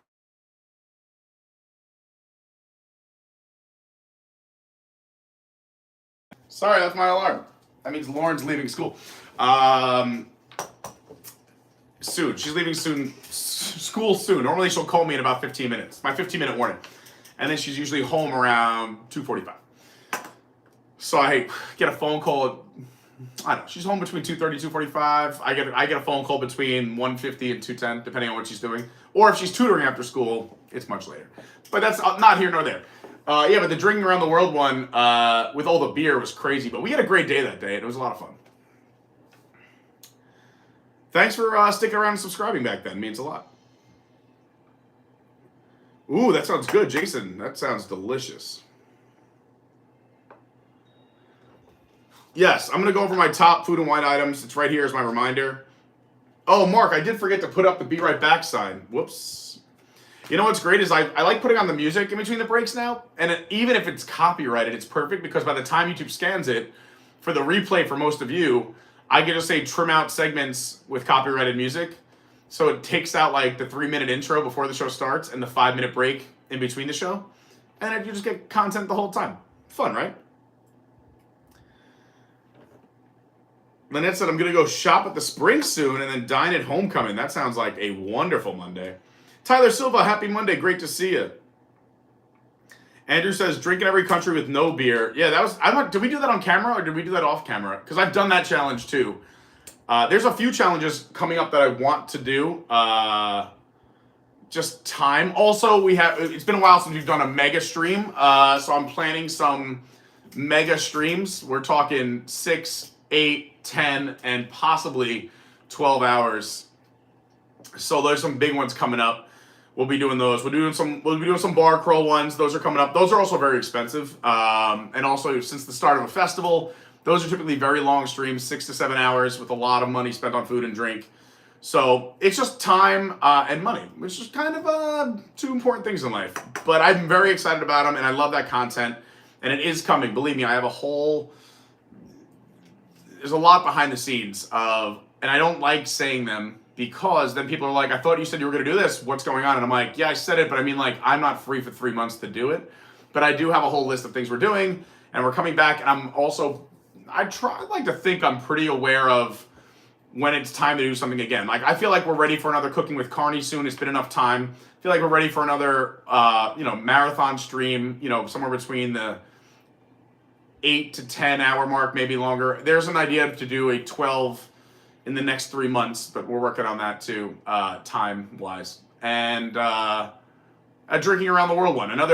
This next one I think I talked about it on the stream already, so I can talk about it. It's a drinking per se challenge, but it's also just a fun challenge to do around Disney. I don't know if I should get into it. I mean, we have so many tangents, but anyway, there's a lot of fun stuff coming up. Make sure you're subscribed. You got the bell on. Hit all notifications. It really does help. 9 more days to Halloween. Holy horseshoes. Yeah, David Lung. That was what I was talking about. The drinking all the beers around the world. I got about 85, I think, % of the way personally. But I finished it off camera. We did document it. We had someone record it, and I was going to edit it. But the edited version, when I uploaded all the videos, were like just as bad. The only part I would have been able to really say is, here's another beer. Anyway, and I would have had to cut it. it got a little crazy.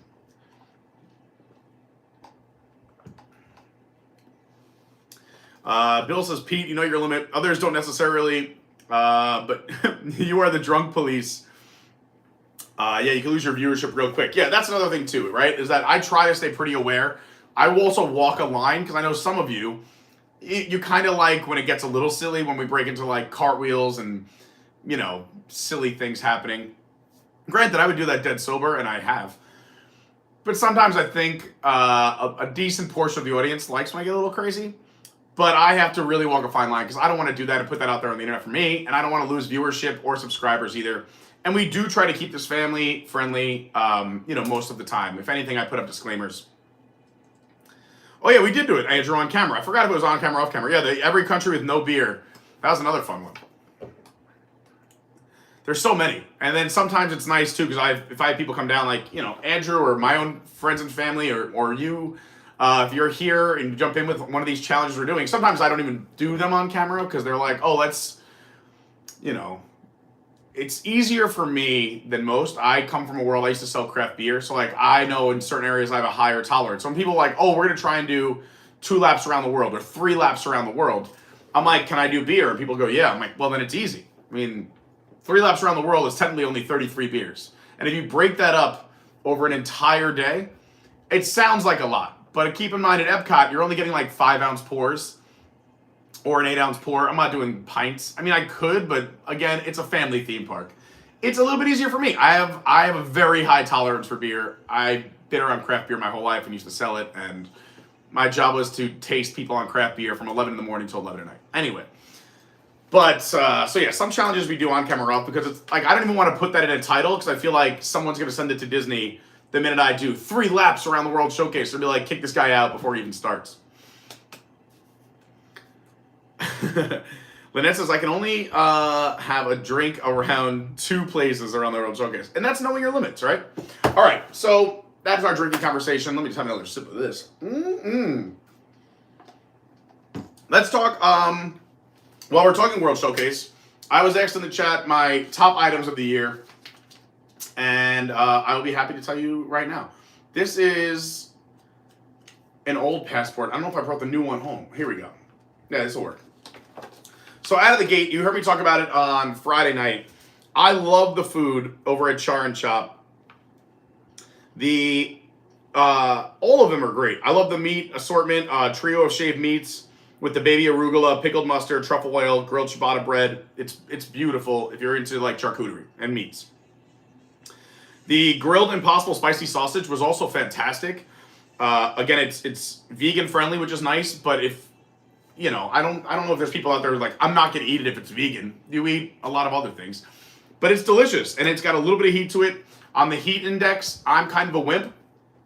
It's right there within my wheelhouse where it's still good. I like, and they have things. They have that like ricotta cheese, the puttanesca, and that polenta is a nice way to like round out some of the heat from that Impossible sausage. It's really nice. And the roasted porchetta with the lemon parsley salsa verde and shaved fennel salad. I'm normally not even a fennel fan, but that roasted, I mean, it's pork. A lot of people don't do pork, but it was cooked so well done. I mean, again, I keep saying well done. It's not well done because people typically overcook pork. It is cooked to a beautiful medium. It is moist and delicious. So yeah, that is one of my favorite booths. I would not get the Bloody Mary, but I would do the beer flight. One of the better beer flights in the World Showcase if you like beer. So Char and Chop. Other things, I'm just going to go through and just give you some highlights. I don't know if I have a top list. I probably should do this on whiteboarding one day.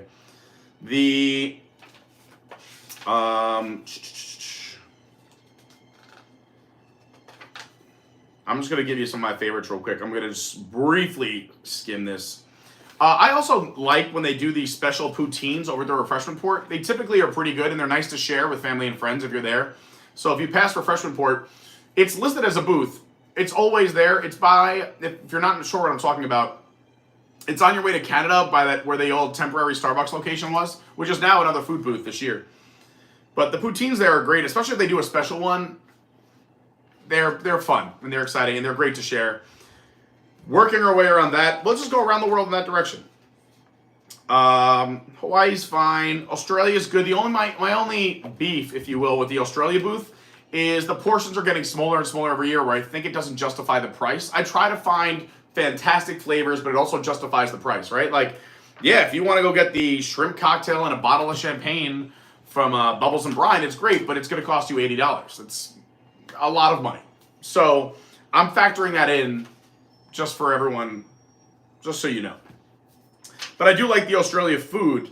That roasted lamb chop is great with the mint pesto and crunchy potato crunchies, but it's gotten smaller and smaller portion-wise every year, where now I don't know if I can justify going to get it as often, or if I can tell someone to go do it.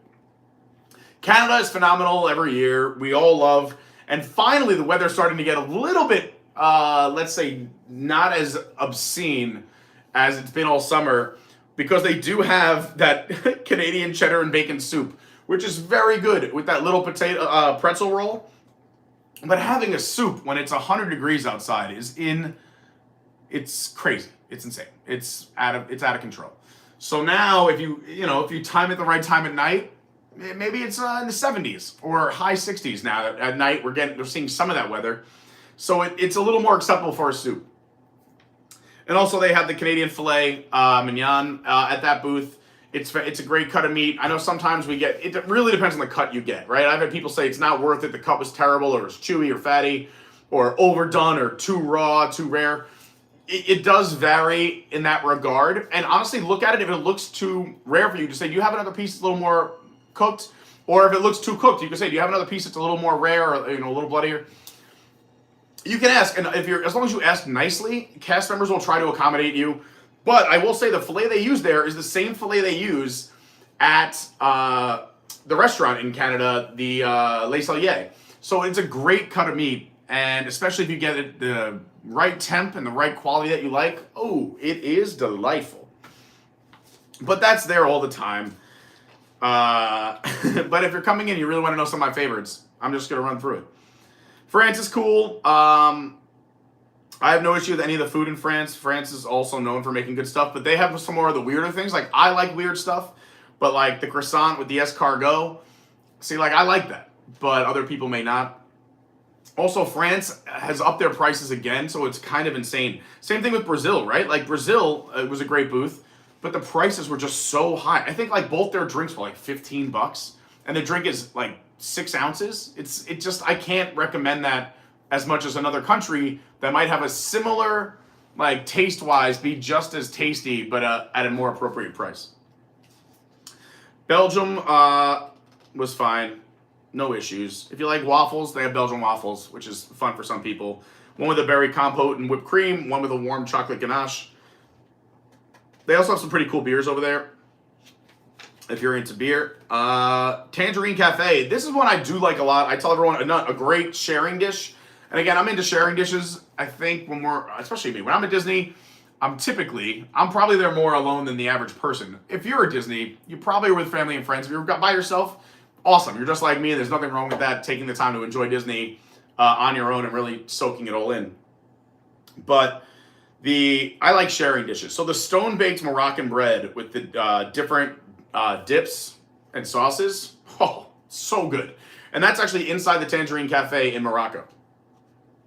They also have a falafel pita, which is fine. The grilled kebabs are fine. And they have a cider flight. If you're into cider, it's not bad. I actually like some of the ciders. I'm typically not a cider person because I don't like sweet stuff. But the stone-baked Moroccan bread, chef's kiss. Greece is good every year. I was saying how I don't think I've had it this year because it didn't change from last year. But yeah, the lamb gyro or gyro is always good.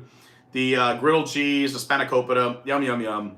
Again, I think if they keep food items on, they know they sell through well.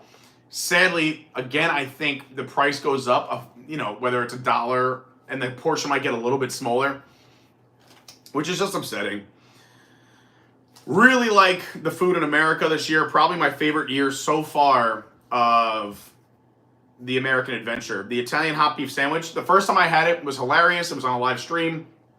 It's got what I call the spicy Italian stuff, but it's spelled Giardiniera. And typically I'm good at pronouncing things. This one just gets me every time. But it's got that shaved beast, the spicy stuff, the au jus on the French roll. So good. They also have the cioppino, which is the seafood stew, and the chilaquiles, which I thought were fantastic. Prices are right. All of these are new menu items. And typically with new menu items, the portion's a little bit bigger and the price a little bit smaller. So I really like that a lot this year. As well as their beer flight, very good as well. Let me read this real quick, so that way I'm not too far back when you guys are giving me your feedback here in the chat.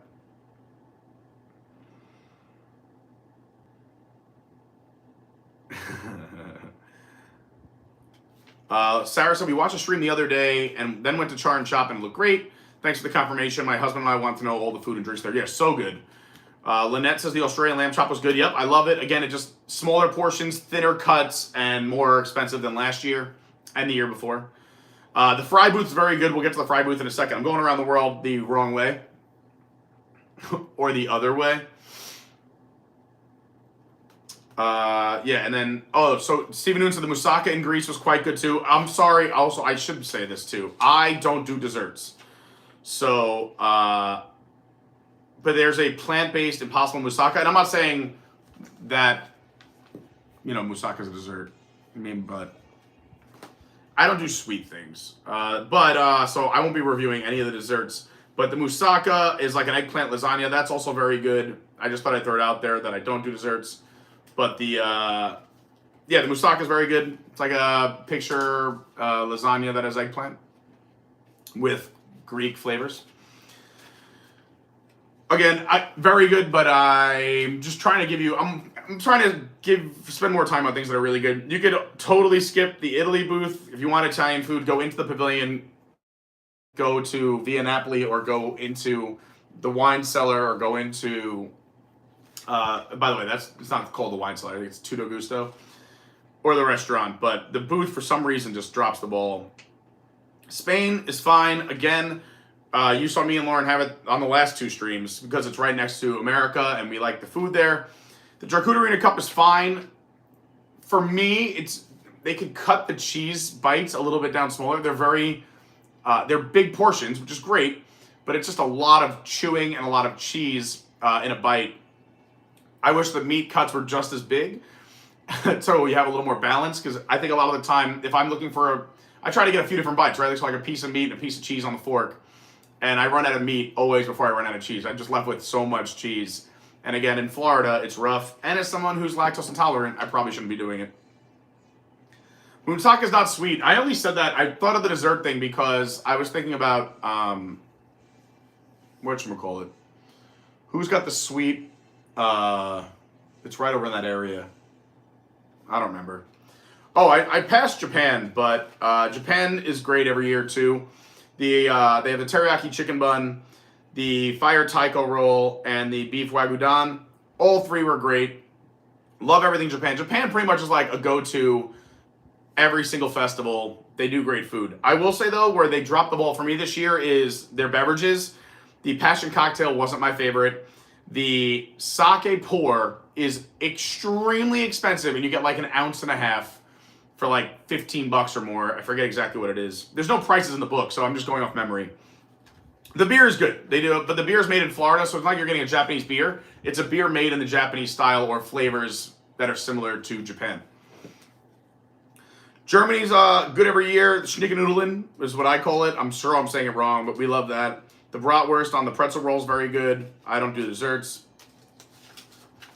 Let's go to the Alps. I haven't done this year because Lauren hates when I do it, but I love that warm raclette cheese.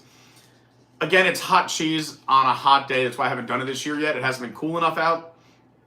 A lot of these dishes make so much sense I'm sure when they're telling their people who design these menus, hey, it's the Food and Wine Festival. We do it in the fall every year. They go, oh, fall flavors. Not realizing that they've upped it now. It used to run from the beginning of September through mid-November. Now it runs from July throughout the summer. So a lot of these, like, you'll walk past them and you're like, I don't know if I want a big plate of hot melted cheese when it's 150 degrees outside. I'm going to keep upping the temperature every time I talk about it. Kenya's fine. Refreshment Outpost is fine. India is very good, but they brought back a lot of the items from last year. Last year we were raving about India because they were like, wow. And India is tough. As someone who like, again, I like weird stuff, but I'm sometimes worried about heat or spice. I think they nailed it. But again, since they brought it back from last year, I think again the portions are smaller, and I think they up the price, which just upsets me. And that's why I tend to recommend other things that are newer or where the portion matches the price. Ooh, look at these shoulders. Ooh. Rosita, thank you for the super chat. Appreciate that. Said made it home, $20. Thank you so much. Said made it home, need a nap, hope to be up to watch the next live. Pete, we love you and what you do because it's you and Lauren inspire me to train for Run Disney 2024. Thank you so much, Rosita. That is very sweet. That's very, very kind. Go enjoy your nap. Absolutely. We'll be live tonight. If you want to watch like Rosita, we'll be live. We're shooting for 4:30. So right around the 4:30 range. It might be 4:30, 4:45, but come check us out at 4:30. Easiest way to never miss it. Make sure you're subscribed. You got the bell on with all notifications. All right, let's go through this a little bit faster. China, fine, good. I have no issue with any of these dishes. I like all of them. Again, I wish the portions were bigger or the price was smaller. And I'm not like trying to be cheap here. Again, I hope that's coming across is that I'm just looking for value.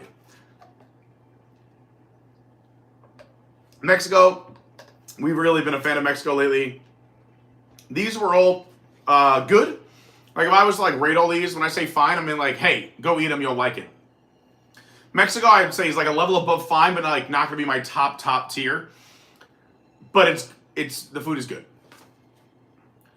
Also, the margaritas are very interesting this year, but I like interesting. You may not. I would recommend maybe finding a buddy or a partner and saying, hey, you want to try or split and see what we like.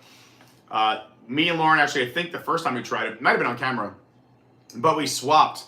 Because the one I thought I would like, she liked more, and the one she thought she liked mine. So we did a little switcherooski. The noodle exchange, again, no issue with anything here. It's so hard to have a hot cup of noodles in the summer. And I know now it's not summer, but we just had our first week of 85 degree plus days. Like there was finally like 1 or 2 days below 85 for the first time last week. So we're just cooling off. And now in the nights, it's getting a little bit cooler or the early mornings. Like Lauren just ran this 5-mile race yesterday and she was in long, like a sweatshirt. And I literally said on the mic when she was coming across the finish line, I was like, and this crazy person wearing a sweatshirt in Florida, that's my girlfriend. There's Lauren, there she goes. She got a little laugh. I love the Brewing Lab at the Odyssey. I love it every year. I like that they're mixing up their wings and bringing back some classics. So a lot of people like the peanut butter and jelly ones. Those are a little crazy for me, but I like the orange cardamom. I think it pairs very well with the hazy IPA. I'm a fan of the wings and the beers over at the Brewing Lab, and I think it's a great variety this year. Fry Basket has been a fan favorite from the day it opened. Brandy mentioned it here in the chat. It's great. The only issue with the Fry Basket is the line so long because people love it. The Fry Basket is great. Dawn said, isn't Spain ham and olives like every other year? Yeah, that's like every year too. I was just throwing it out there because we eat it so often. I don't go to just have the Spanish. Even the paella isn't bad, but again, I'd say it's good. I would say if you were like, should I eat this? I'd be like, absolutely, it's fine. But it's not like going to be in my top tier. But Spain is fine.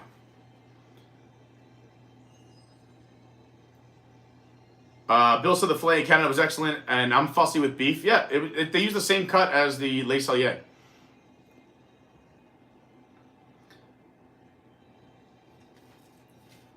So yeah, Fry Basket. If you pass the Fry Basket and the line isn't wrapped around the first turnstile, go hop in line.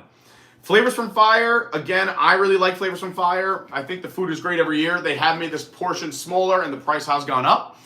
But it was like a top booth of mine. It was always on my top 3 for so many years. I think last year I took it out because they started reducing the size and upping the price. But it's really good. Flavors from Fire. Plus, it just smells great over there because they got everything's coming off the actual grill. You see them grilling right next to the booth, which also I love when they do that.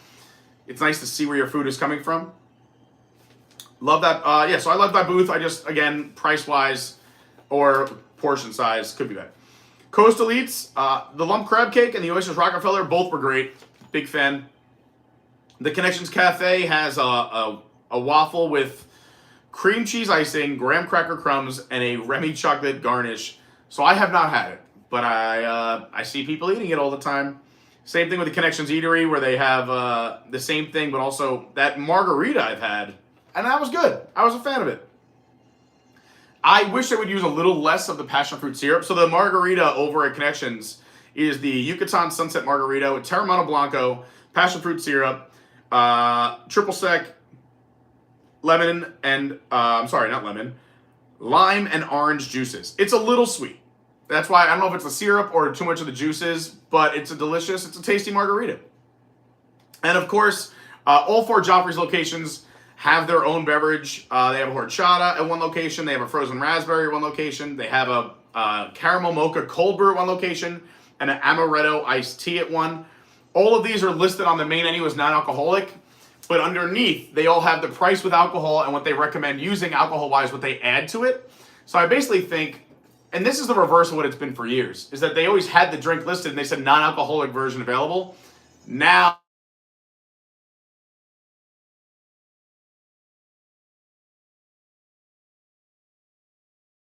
it is the non-alcoholic version listed, and then underneath it they list the alcohol. And yeah, that's all the booths. So I hope I gave you a little bit of knowledge there. You could probably tell which ones I was more excited about than others. Just standouts. The Fry Connection. The Fry Basket. I really enjoyed Coastal Eats this year. Especially if you're into seafood. Flavors from Fire is fine. I love the Odyssey. It's just a cool place to go hang out. It's in the air conditioning, and if you like beer and wings, what's better than that? The noodles were good, but again, it was too hot. It's just too hot outside, so I think really enjoy. Mexico's good. China's good. India, step up. Really like India.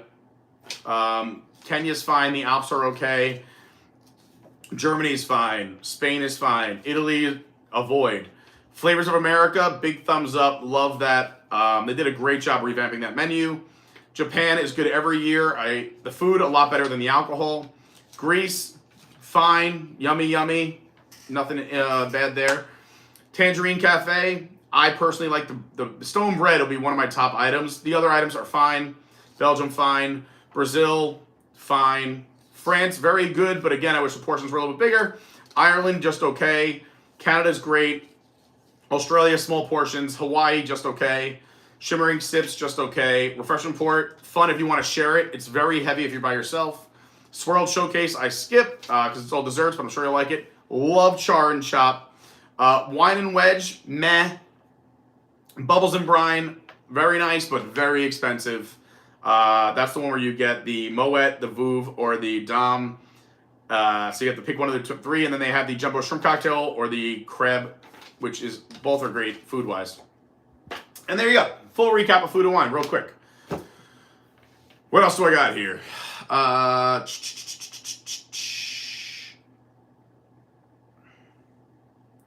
Rosita, thanks again. Yeah, start training. Honestly, just go for walks. Go for long walks. And then just pick up your pace gradually and then get into a jog and then a run.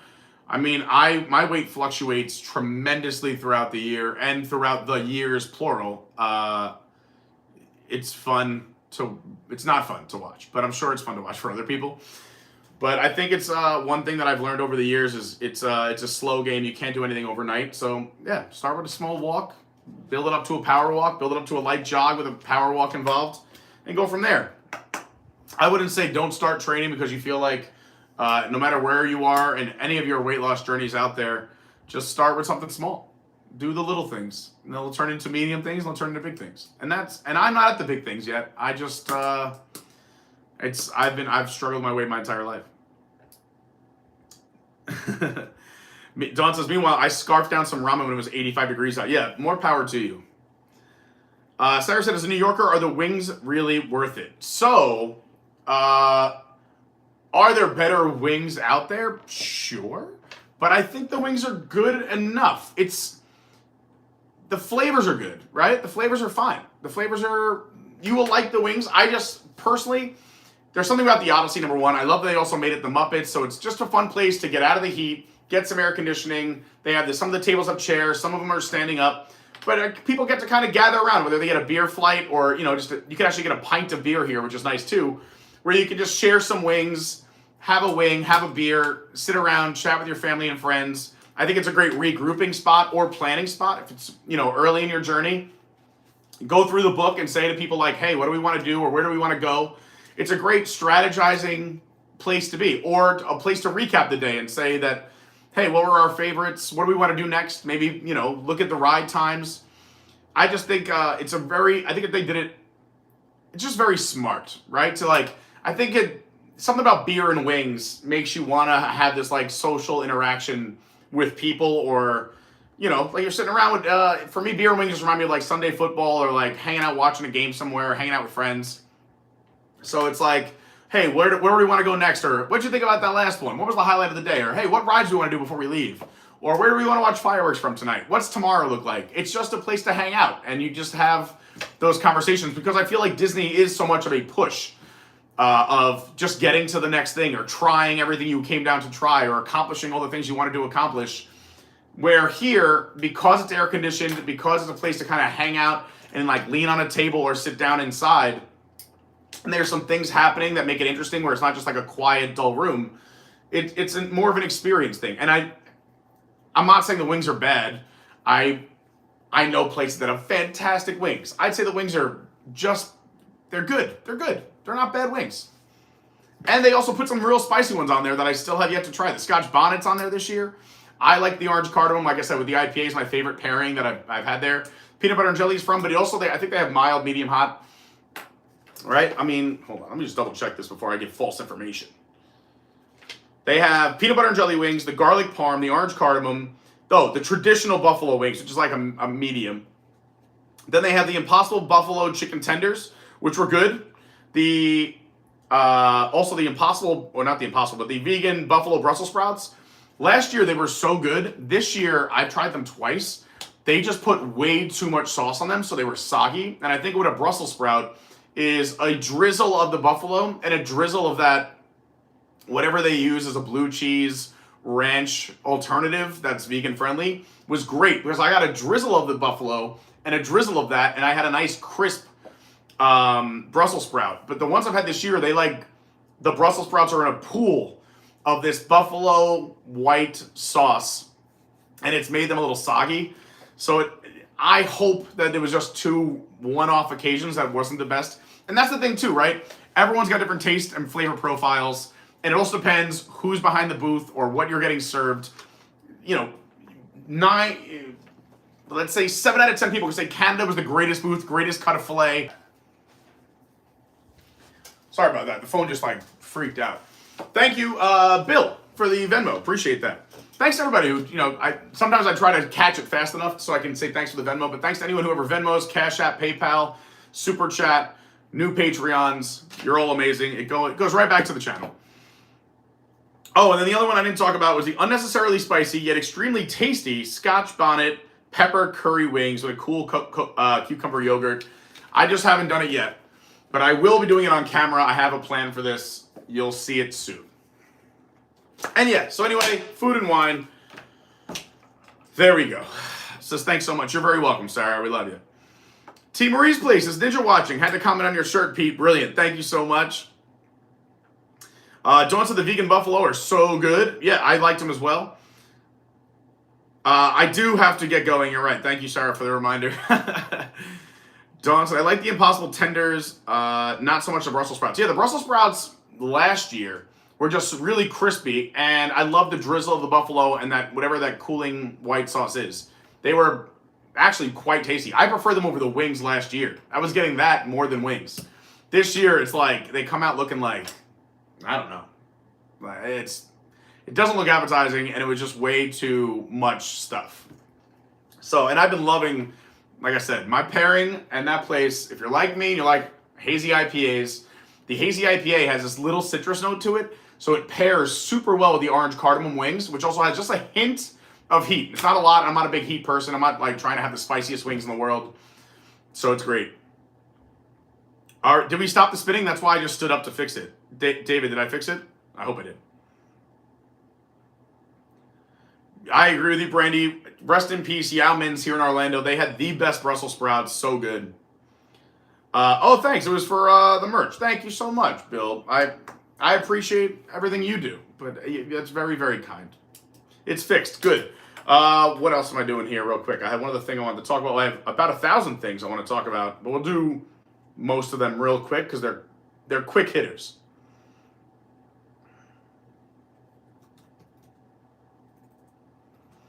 The one thing I want and always like to do every week is I think it's really important just to have a quick moment of something inspirational and kind. I think the world could really use it, and we could all,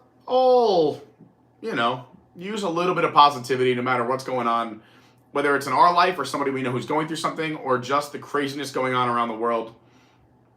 So every week I just like to pick out a fun quote from somebody. It could be famous or inspirational, and just talk about it real quick and we'll move on. But it's something I feel like we should do. Should we do a simple one or a long one? I have a few I want to pick from today. Honestly, let's go with this one because this is fun. I wasn't going to do it, but SNL this week was fun. Honestly, if you are someone who can speak Spanish fluently, you probably would have liked SNL a lot this week.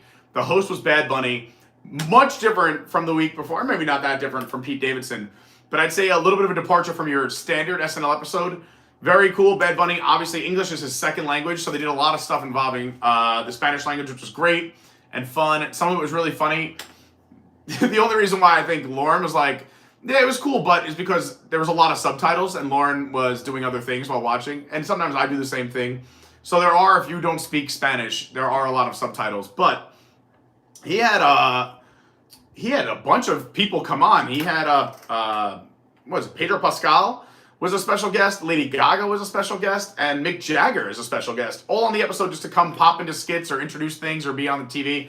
It was really cool. But Lady Gaga was one of the guests, and I really like this quote. It says, "Do not allow people to dim your shine because they are blinded. Tell them to put on some sunglasses." And obviously, like, the second part's kind of a throwaway, but sometimes, and I have to remind myself of this, and I'm sure in your life too, is that you know where your strengths are, you know what you're good at, and I think sometimes if you're out there spreading a lot of positive vibes and energy, it could be a little intimidating to some people, or it could be like, hey, we get it enough. I get that a lot, especially when I used to do my balcony picks, which I should be able to start doing again this week. But I like to reflect and just find the glass half full, find the good in any situation that I can, because I just think I don't know how I'd get through life without doing that. It's just, it's tough out here. So yeah, sometimes people are like, enough, we get it, you're positive. Or like, how can you be happy with everything going on in the world? Like, look around. I get all these things. Totally get it. But sometimes you gotta, you can't let others dim that shine, right? If I took every comment or every remark about, hey, stop being so positive, or we get it, or stop pushing this on others, do whatever you want to do, but stop pushing it on us. I'm not pushing anything. First of all, it's my socials and people can go look at it if they want. I, however, just love being positive, seeing the glass half full, and I like spreading positivity. We need it. I think the world needs to be a more positive place, a loving place, kinder to others, forgive faster, hold less grudges. Think about what someone else is going through. I say this about cast members too. All the cast members here at Disney and the team members at Universal and SeaWorld and everywhere else, most of them are absolutely amazing. But every once in a while you come across one that's having a rough day.